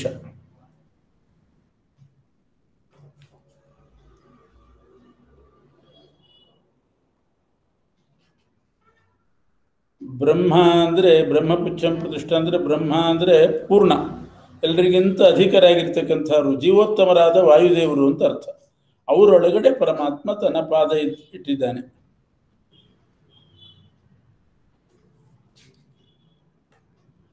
ಹೀಗೆ ಗಮನಾಗಮನಾದಿ ವ್ಯಾಪಾರ, ಅದಕ್ಕೋಸ್ಕರ ಇಡೀ ನಮ್ಮ ಸರ್ವಾಂಗದಲ್ಲಿ ವ್ಯಾಪ್ತನಾಗಿದ್ದಾನೆ.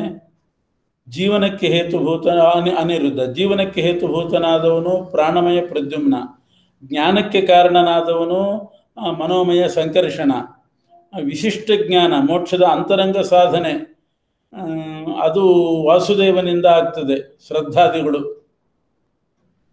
ಕೊನೆಯಲ್ಲಿ ಇದು ಆನಂದ ಮೋಕ್ಷದಲ್ಲಿ ಆನಂದಮಯ ನಾರಾಯಣನಿಂದ ಪಂಚವಿಧ ಆನಂದಗಳ ಪ್ರಾಪ್ತಿ ಆಗ್ತದೆ. ಹೀಗೆ ಬ್ರಹ್ಮವಿದ್ಯೆಯನ್ನು ಉಪದೇಶ ಮಾಡಿದರು ಬ್ರಹ್ಮವಲ್ಲಿಯಲ್ಲಿ. ಆಮೇಲೆ ಈ ಮುಕ್ತರಲ್ಲಿ ತಾರತಮ್ಯವನ್ನು ಹೇಳಿದ್ದಾರೆ. ಇನ್ನೊಂದು ಭಾಗ ಅಂದರೆ ತಾರತಮ್ಯ. ಮನುಷ್ಯೋತ್ತಮರಿಂದ ಮೋಕ್ಷಕ್ಕೆ ಹೋಗುವವರು. ಮನುಷ್ಯೋತ್ತಮರಿಗಿಂತ ಹೆಚ್ಚಿನ ಆನಂದ ಮನುಷ್ಯ ಚಕ್ರವರ್ತಿಗಳಿಗಿರ್ತದೆ. ಮನುಷ್ಯ ಚಕ್ರವರ್ತಿಗಳಿಗಿಂತ ಹೆಚ್ಚು ಆನಂದ ಮನುಷ್ಯ ಗಂಧರ್ವರಿಗಿರ್ತದೆ. ಮನುಷ್ಯ ಗಂಧರ್ವರಿಗಿಂತ ಹೆಚ್ಚಿನ ಆನಂದ ದೇವಗಂಧರ್ವರು ಅಂತಿದ್ದಾರೆ ಅವರಿಗೆ. ಅವರಿಗಿಂತ ಮೇಲಿನ ಆನಂದ ಪಿತೃಗಳಿಗೆ. ಅವರಿಗಿಂತ ಹೆಚ್ಚು ಆನಂದ ಆಜಾನಜ ದೇವತೆಗಳು. ಆಜಾನಜ ದೇವತೆಗಳು ಅಂದರೆ ದೇವಕುಲದಲ್ಲಿ ಹುಟ್ಟಿದವರು. ಅದಕ್ಕಿಂತ ಮೇಲೆ ಕರ್ಮಜ ದೇವತೆಗಳು ಅಂತಿದ್ದಾರೆ. ಬ್ರಹ್ಮಾಂಡ ಸೃಷ್ಟಿ ಆಗುವಾಗ ದೇವಕುಲದಲ್ಲಿ ಹುಟ್ಟಿರೋದಿಲ್ಲ, ಮಧ್ಯದಲ್ಲಿ ಕರ್ಮ ಮಾಡಿ ದೇವ ಪದವಿಯನ್ನು ಪಡೆದಿರ್ತಾರೆ. ಪ್ರಹ್ಲಾದರಾಜರು ಇಂಥವರೆಲ್ಲ ಕರ್ಮ ದೇವತೆಗಳವರು. ಅದಕ್ಕಿಂತ ಮೇಲೆ ತತ್ವಾಭಿಮಾನಿ ದೇವತೆಗಳು, ಅದಕ್ಕಿಂತ ಹೆಚ್ಚಿನ ಆನಂದ. ಅವರಿಗಿಂತ ಹೆಚ್ಚಿನ ಆನಂದ ಇಂದ್ರನಿಗೆ ಎಂದಿದ್ದಾರೆ. ಅದರ ಉಪನಿಷತ್ನಲ್ಲಿರೋ ಇಂದ್ರ ಶಬ್ದಕ್ಕೆ ದಕ್ಷ ಅಂತ ಅರ್ಥ ಮಾಡಬೇಕು. ಯಾಕೆಂದ್ರೆ ಇಂದ್ರ ಅಂತ ಉಪನಿಷತ್ತಿನ ಭಾಷೆ ಬಹಳ ಗಂಭೀರ. ಇಂದ್ರ ಅಂತಂದ್ಕೊಳ್ಳೆ ನಮಗೆ ಪುರಂದರ ಇಂದ್ರ ಅಂತ ಅರ್ಥ ಆಗಿಬಿಡ್ತದೆ.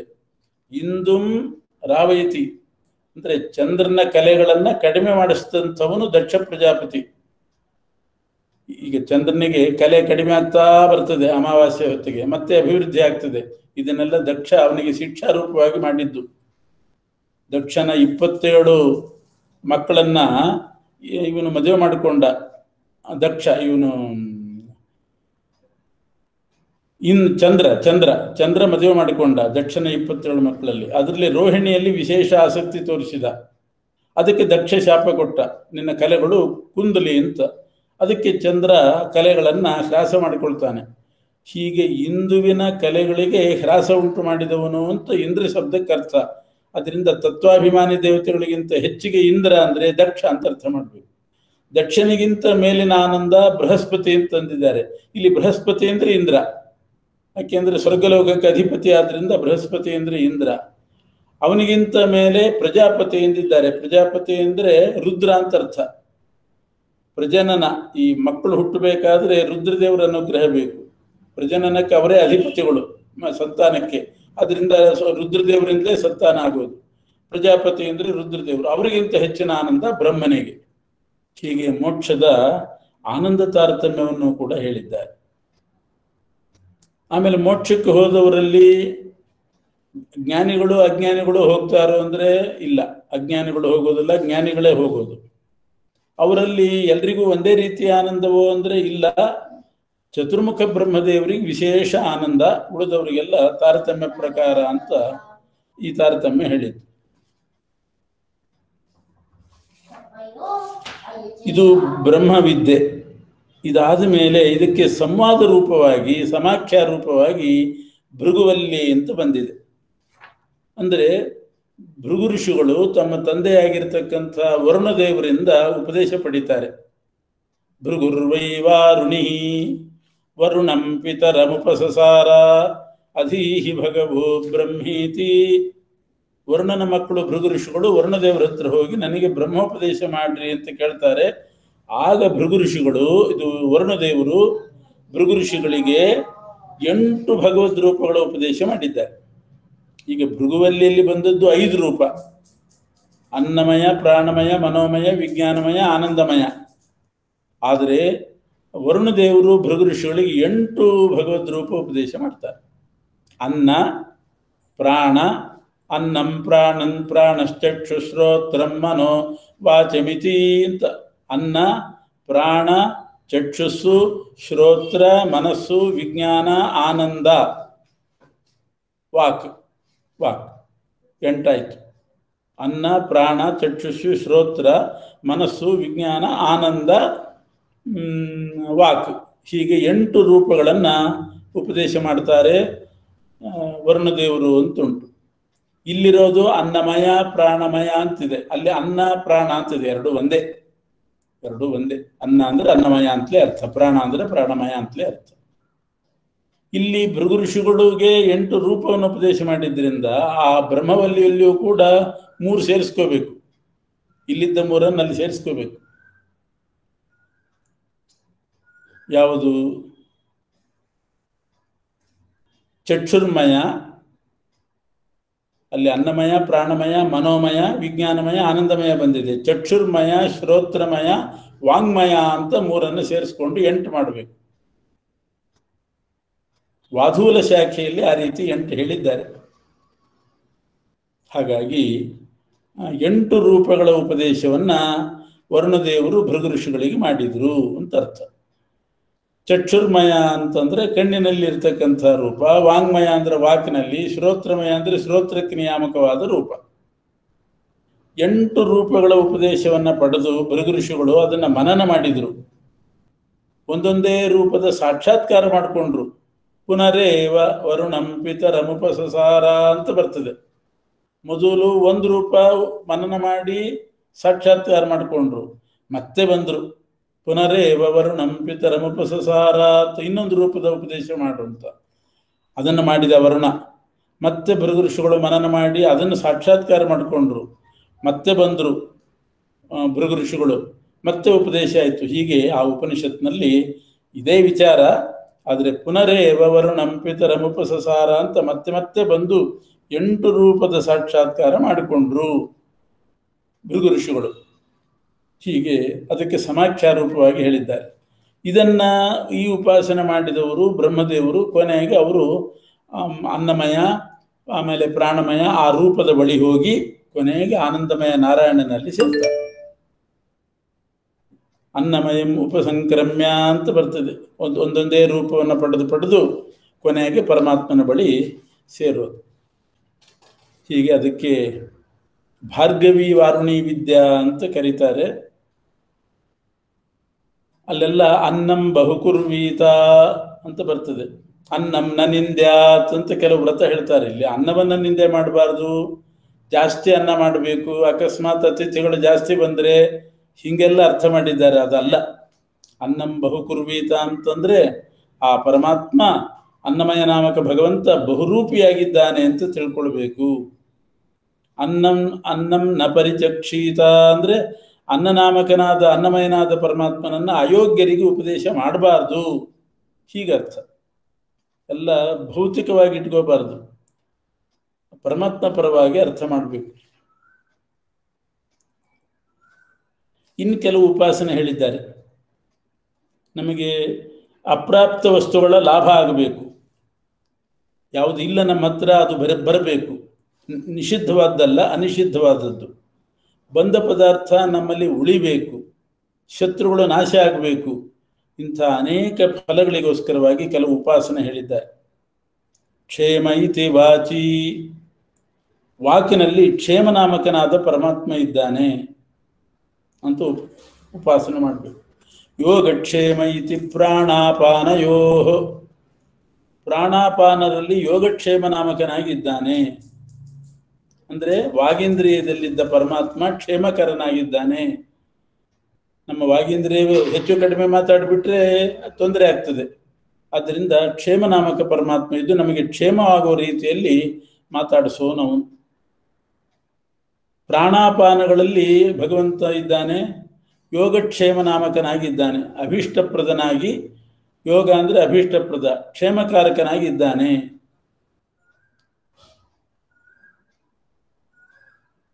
ಕೈಗಳಲ್ಲಿ ಭಗವಂತ ಇದ್ದಾನೆ, ನಮ್ಮ ಕೆಲಸ ಮಾಡಿಸ್ಲಿಕ್ಕೋಸ್ಕರ, ಒಳ್ಳೆ ಉತ್ತಮ ಕಾರ್ಯ ಮಾಡಿಸ್ಲಿಕ್ಕೋಸ್ಕರ ಕೈಯಲ್ಲಿ ಭಗವಂತ ಇದ್ದಾನೆ. ಅವನಿಗೆ ಕರ್ಮ ಅಂತ ಹೆಸರು. ಕರ್ಮೇತಿ ಹಸ್ತಯೋ ಗತಿರಿತಿ ಪಾದಯೋ, ಪಾದಗಳಲ್ಲಿ ಭಗವಂತ ಇದ್ದಾನೆ. ಗತಿ ಅಂತ ಅವನ ಹೆಸರು, ಗತಿ ನಾಮಕನಾಗಿ ಪಾದದಲ್ಲಿದ್ದಾನೆ.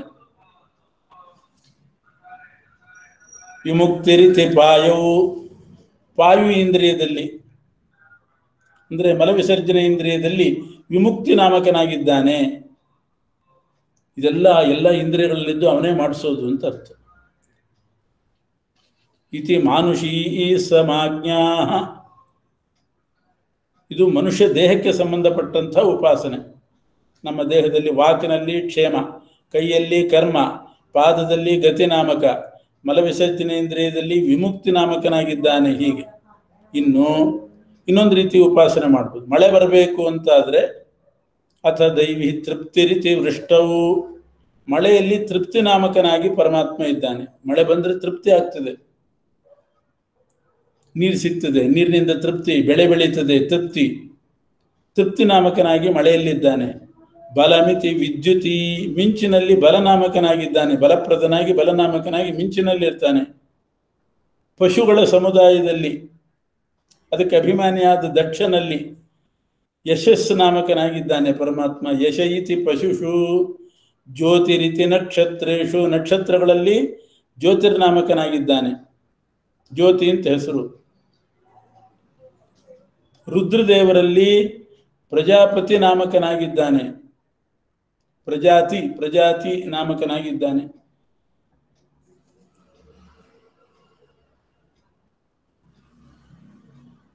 ಅಮೃತ ಅಂತಲೂ ಹೆಸರು. ಆನಂದದಾಯಕನಾದ್ರಿಂದ ಆನಂದ. ಹೀಗೆ ಆನಂದ, ಪ್ರಜಾತಿ, ಅಮೃತ ಮೂರು ಹೆಸರಿನಿಂದ ಈ ಇದರಲ್ಲಿ ಉಪಸ್ಥೇಂದ್ರಿಯದಲ್ಲಿ ಅಂದರೆ ಪ್ರಜನನೇಂದ್ರಿಯದಲ್ಲಿ ಇದ್ದಾನೆ. ಆಕಾಶದಲ್ಲಿ ಸರ್ವನಾಮಕನಾಗಿದ್ದಾನೆ. ಇದು ದೇವತೆಗಳಲ್ಲಿ ಉಪಾಸನೆ ಮಾಡುವ ಕ್ರಮ. ನಮ್ಮ ದೇಹದಲ್ಲಿ ಉಪಾಸನೆ ಮಾಡುವ ಕ್ರಮ ಅದನ್ನು ಕೂಡ ತಿಳಿಸಿದ್ದಾರೆ.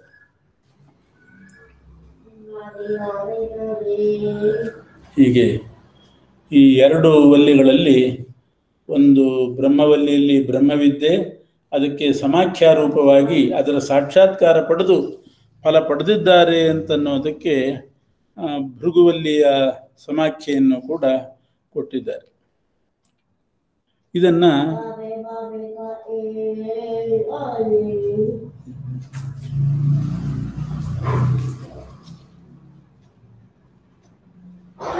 ಮುಕ್ತಾಯ ಮಾಡ್ತಾ ಇದ್ದಾರೆ ಆಚಾರ್ಯರು ಭಾಷ್ಯದಲ್ಲಿ. ಯಶ್ಯತ್ರೇಣ್ಯುದಿತಾನಿ ವೇದವಚನೆ ರೂಪಾಣಿ ದಿವ್ಯಾನ್ಯಲಂ ಬಟ್ ತದ್ದರ್ಶತಮಿತ್ತಮೇವ ನಿಹಿತಂ ದೇವಸ್ಯ ಭರ್ಗೋ ಮಹತ್ ವಾಯೋ ರಾಮವಚೋ ನಯಂ ಪ್ರಥಮಕಂ ಪೃಚ್ಛೋದ್ವಿತೀಯಂ ವಪುಃ ಮಧ್ವೋ ಯತ್ತು ತೃತೀಯಕಂ ಕೃತಮಿದಂ ಭಾಷ್ಯಂ ಹಿ ತೇನ ಪ್ರಭೋ. ಈ ಉಪನಿಷತ್ತಿಗೆ ಮಧ್ವಾಚಾರ್ಯರಾದ ನಾವು ಭಾಷ್ಯವನ್ನು ಬರೆದಿದ್ದೇವೆ. ವಾಯುದೇವರ 3ನೇ ರೂಪ ಇದು ಅಂತ ಅವರೇ ಹೇಳ್ಕೊಂಡಿದ್ದಾರೆ. ಮೊದಲನೇ ರೂಪ ರಾಮನ ಸಂದೇಶವನ್ನು ಸೀತಾದೇವಿಗೆ ಮುಟ್ಟಿಸಿದಂಥದ್ದು. ಪೃಚ್ಛೋ ದ್ವಿತೀಯಂ ವಪುಃ ವಾಯುದೇವರ 2ನೇ ರೂಪ ಕೌರವ ಸೈನ್ಯವನ್ನು ನಾಶ ಮಾಡಿದಂಥದ್ದು. 3ನೇ ರೂಪ ಗ್ರಂಥ ರಚನೆ ಮಾಡಿದಂಥದ್ದು.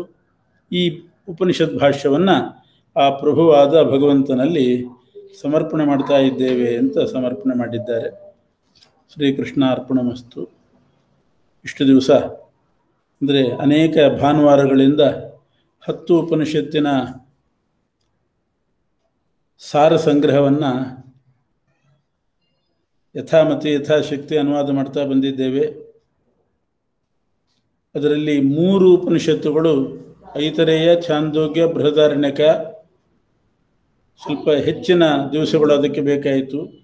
ಉಳಿದದ್ದು ಸಣ್ಣ ಸಣ್ಣ ಉಪನಿಷತ್ತುಗಳು ಇದಕ್ಕೆ 2 ಭಾನುವಾರಗಳಿಂದ. ಹೀಗೆ ಈ ಉಪನಿಷತ್ ಭಾಷ್ಯದ ಒಂದು ಪರಿಚಯಾತ್ಮಕ ಉಪನ್ಯಾಸ ಇಷ್ಟು ದಿವಸ ನಡೆದಂಥ ಇದನ್ನು, ಈ ಜ್ಞಾನ ಕಾರ್ಯವನ್ನು ಅಸ್ಮದ್ ಗುರುವಂತರ್ಯಾಮಿ ಭಾರತೀಯ ರಮಣ ಮುಖ್ಯ ಪ್ರಾಣ ಅಂತರ್ಗತ ಶ್ರೀ ವೇದವ್ಯಾಸದೇವರಲ್ಲಿ ಈ ದಶೋಪನಿಷತ್ ಭಾಷ್ಯ ಪ್ರವಚನ ಇದನ್ನು ಸಮರ್ಪಣೆ ಮಾಡ್ತಾ ಇದ್ದೇವೆ. ಆಚಾರ್ಯರು ಇನ್ನೊಂದು ಮಂಗಳಾಚರಣೆಯನ್ನು ಮಾಡಿದ್ದಾರೆ. ಪೂರ್ಣಾಗಣ್ಯ ಗುಣೋದಾರ ಧಾಮ್ನೇ ನಿತ್ಯಾಯ ವೇಧಸೆ ಅಮಂದಾನಂದ ಸಾಂದ್ರಾಯ ಪ್ರೇಯಸೇ ವಿಷ್ಣವೇ ನಮಃ. ನಮಗೆ ಅತ್ಯಂತ ಪ್ರಿಯನಾದ ಅನಂತ ಗುಣಪೂರ್ಣನಾಗಿರ್ತಕ್ಕಂಥ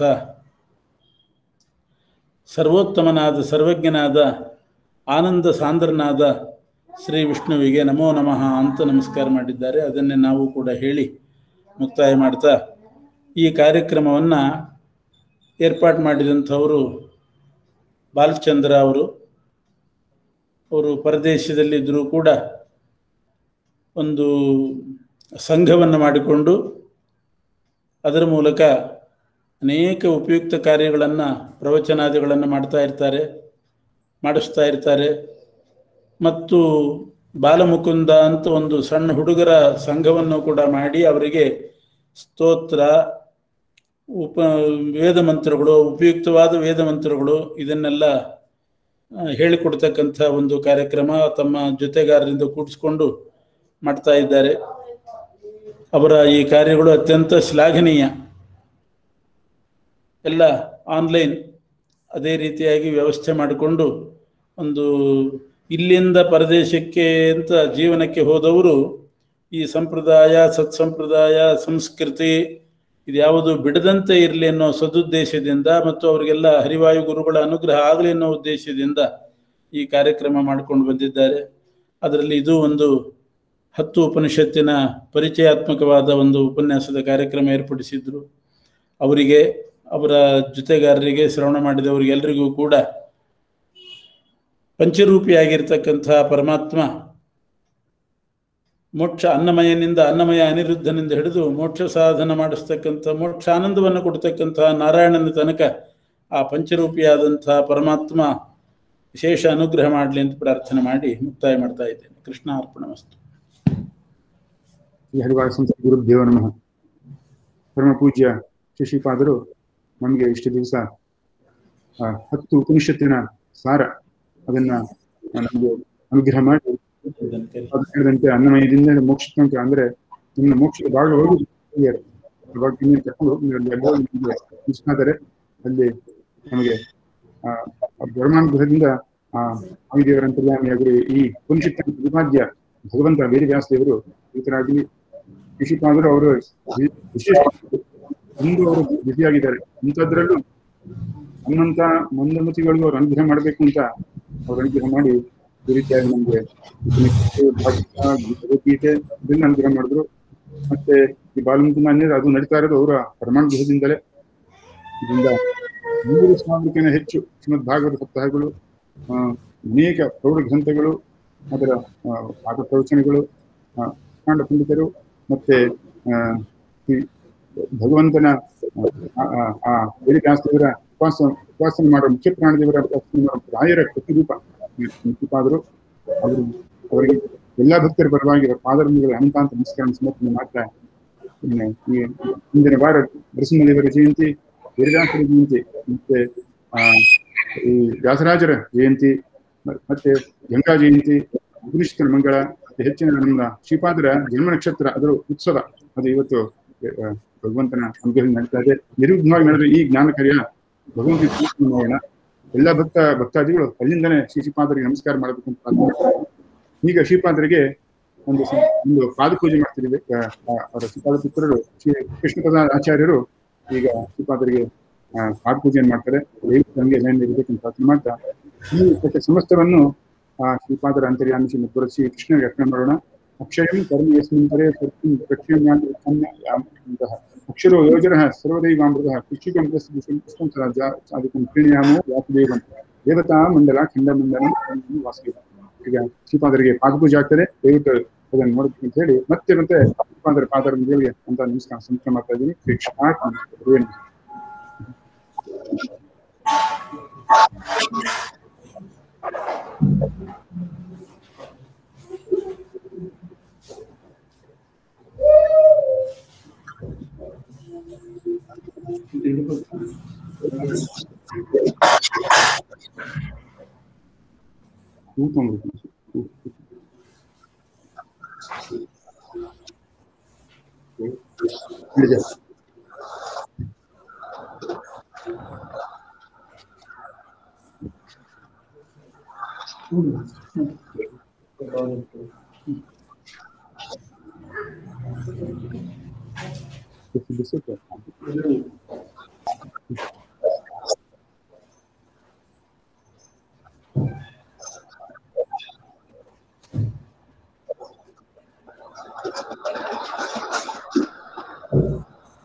ಕೇಳ್ತಾ ಇದ್ದೀರಾ?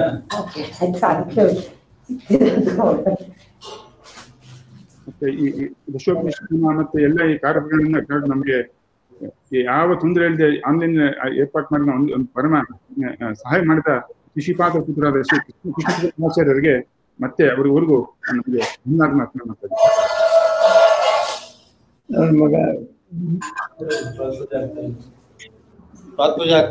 ಆಯ್ತಾಯ್ತು, ನೋಡ್ತಾ ಇದ್ದೀನಿ ನೋಡಿ.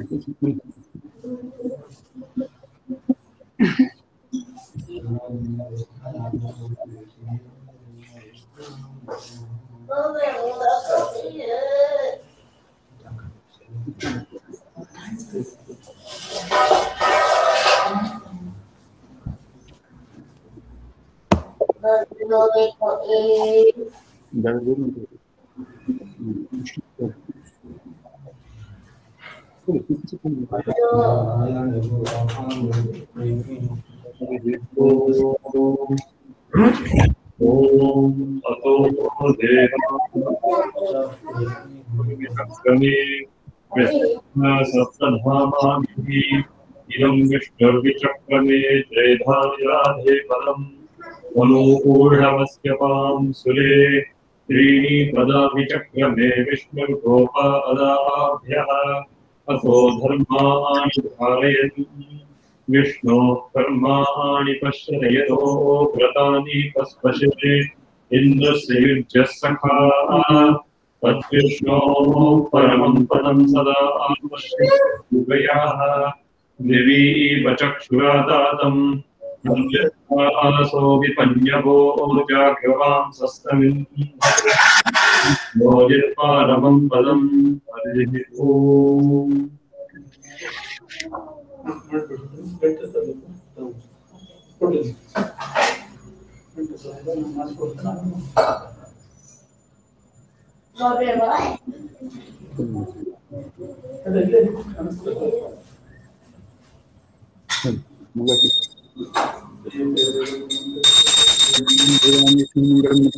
मंगलम देवकी पुत्रो मंगलम जगद्विजः पितॄणां पुत्रस्य मंगलानां च मंगलम्।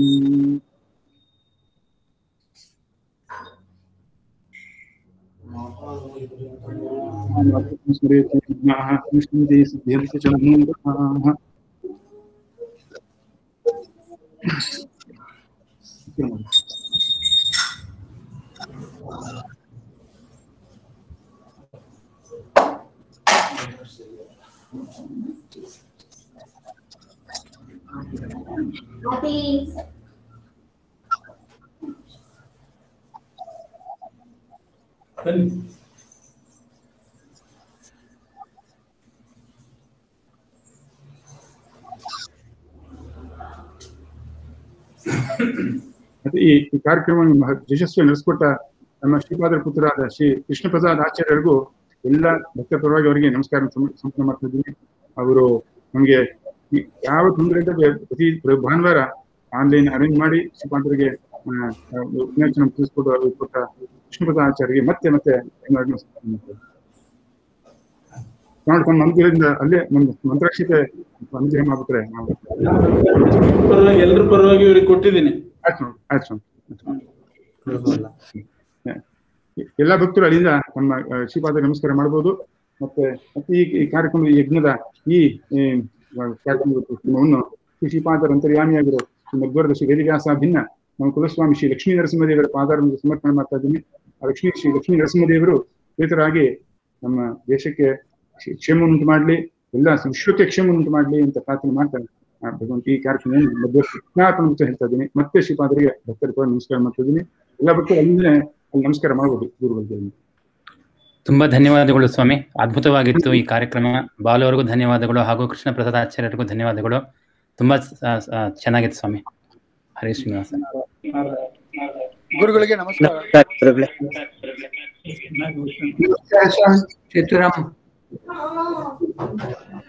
ಸಾಷ್ಟಾಂಗ ನಮಸ್ಕಾರಗಳು. ತುಂಬಾ ಸುಲಭವಾಗಿ ಎಲ್ಲ ಹೇಳ್ಕೊಟ್ಟಿದ್ದೀರಾ. ಹೀಗೆ ಸತತವಾಗಿ ನಮ್ಗೆ ಆಶೀರ್ವಾದ ಮಾಡ್ತಾ ಇರ್ಬೇಕು ಅಂತ ಕೇಳ್ಕೊತೀವಿ.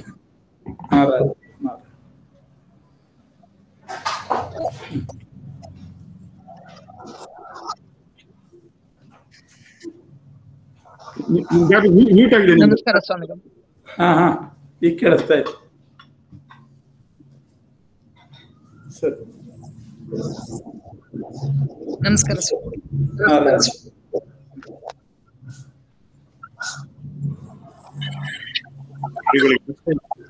ಮತ್ತೆ ಗುರುಗಳು ಮತ್ತೆ ಈ ರೀತಿ ನಿನ್ನೆ ಜ್ಞಾನಕಾರಿ ನಡಲಿ ಅಂತ ಗುರುಗಳೇ ಮತ್ತೆ ಪ್ರಾರ್ಥನೆ ಮಾಡ್ಕೋತೀನಿ. ಜ್ಞಾನದ ಈ ಅನುಗ್ರಹ ಮಾಡ್ಲಿ ಅಂತ ಗುರುಗಳೇ ಮತ್ತೆ ಪ್ರಾರ್ಥನೆ ಮಾಡ್ತೀನಿ. ನಾರಾಯಣ. ಗುರುಗಳಿಗೆ ಸಾಷ್ಟಾಂಗ ನಮಸ್ಕಾರ.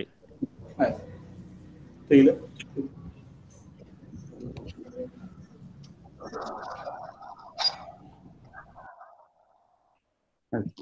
ಎಲ್ಲ ಭಕ್ತಾದಿಗಳಿಗೆ ಮತ್ತೆ ಮತ್ತೆ ನಮಸ್ಕಾರಗಳು, ಧನ್ಯವಾದಗಳನ್ನ ಅರ್ಪಣೆ ಮಾಡ್ತಾ ಇದ್ದೀನಿ.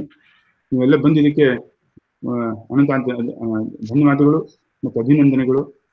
ಶ್ರೀ ಶ್ರೀಪಾದರ ಅವರ ಮುಖಕಮಲದಿಂದ ಕೇಳಿದ ಈ ಉಪನಿಷತ್ತಿನ ಈ ಸಾರಭಾಗ ಅದು ನಮಗೆಲ್ಲ ಬಾಳ ದೀಪವಾಗಿ ನಮ್ಗೆ ಇನ್ನೂ ಹೆಚ್ಚಿನ ಅಧ್ಯಯನ ಅದು ಬಗ್ಗೆ ತಿಳ್ಕೊಂಡಾಗ್ಲಿ ಅಂತ ನಾವು ಪ್ರಾರ್ಥನೆ ಮಾಡೋಣ. ಇಲ್ಲಿಗೆ ಈ ಕಾರ್ಯ ಇವತ್ತಿನ ಕೃಷ್ಣಾರ್ಪಣೆ ಹೇಳೋಣ. ಮುಂದೆ ದಿನ ಭಗವಂತ ಇನ್ನೂ ಹೆಚ್ಚಿನ ನಡೆಸಲಿ ಅಂತ ಭಗವಂತ ನಮಗೆ ಶಕ್ತಿಗೊಳ್ಳಿ.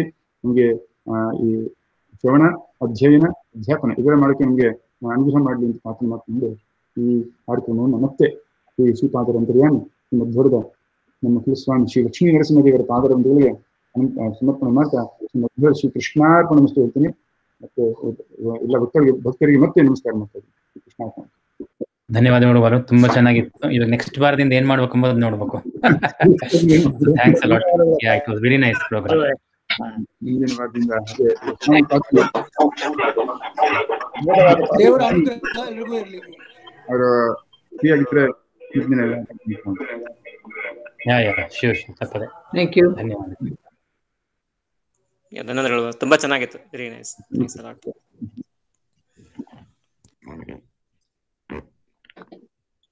ಬಾಲಕೃಷ್ಣ ಅವ್ರ ಅದ್ಭುತವಾಗಿತ್ತು ಕಾರ್ಯಕ್ರಮ. ಎಲ್ಲ ಶ್ರೀಪಾದ ಅನುಗ್ರಹ, ಗುರುಗಳ ಅನುಗ್ರಹ. ಒಳ್ಳೆ ನಿಮ್ಮಿಂದ ದೇವ್ರು ಮಾಡಿಸಿದ್ದಾರೆ. ಅಷ್ಟೇ. ಅದೇ ತರ ಇನ್ನು ಮುಂದುವರಿಲಿಕ್ಕೆ ನೀವು ರಿಕ್ವೆಸ್ಟ್ ಮಾಡ್ಕೊಳ್ಳಿ. ಖಂಡಿತ. ಅದು ಬಹಳ ಅಪೇಕ್ಷೆ ಇದೆ. ಸ್ವಾಮಿಗಳು ತುಂಬಾ ಬಿಸಿ ಇರೋದಕ್ಕೆ ಅದೇನು ಹಿಂಗೆ ಅಂತ ಅದ್ ನೋಡ್ಬೇಕೀಗ ನೆಕ್ಸ್ಟ್. ಇದೆಲ್ಲ ಬಂದಕ್ಕೆ ಧನ್ಯವಾದಗಳು. ಹಾ ಸರಿ, ರೆಕಾರ್ಡಿಂಗ್ಸ್ ಸ್ವಲ್ಪ ಕಳಿಸ್ತಾ ಇರ್ರಿ. ಖಂಡಿತ.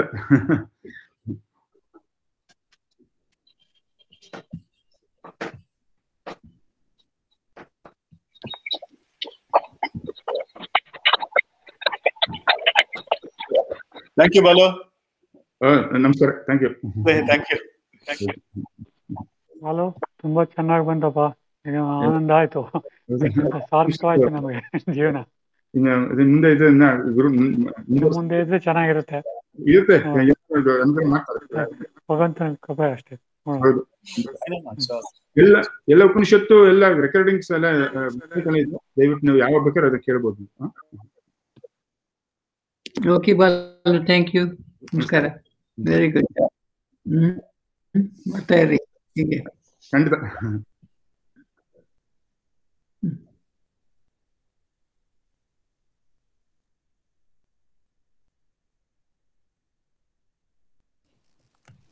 ನಮಸ್ಕಾರ ಬಾಲು, ತುಂಬಾ ಚೆನ್ನಾಗಿತ್ತು. ನಮಸ್ಕಾರ. ತುಂಬಾ ಧನ್ಯವಾದಗಳು. Thank you.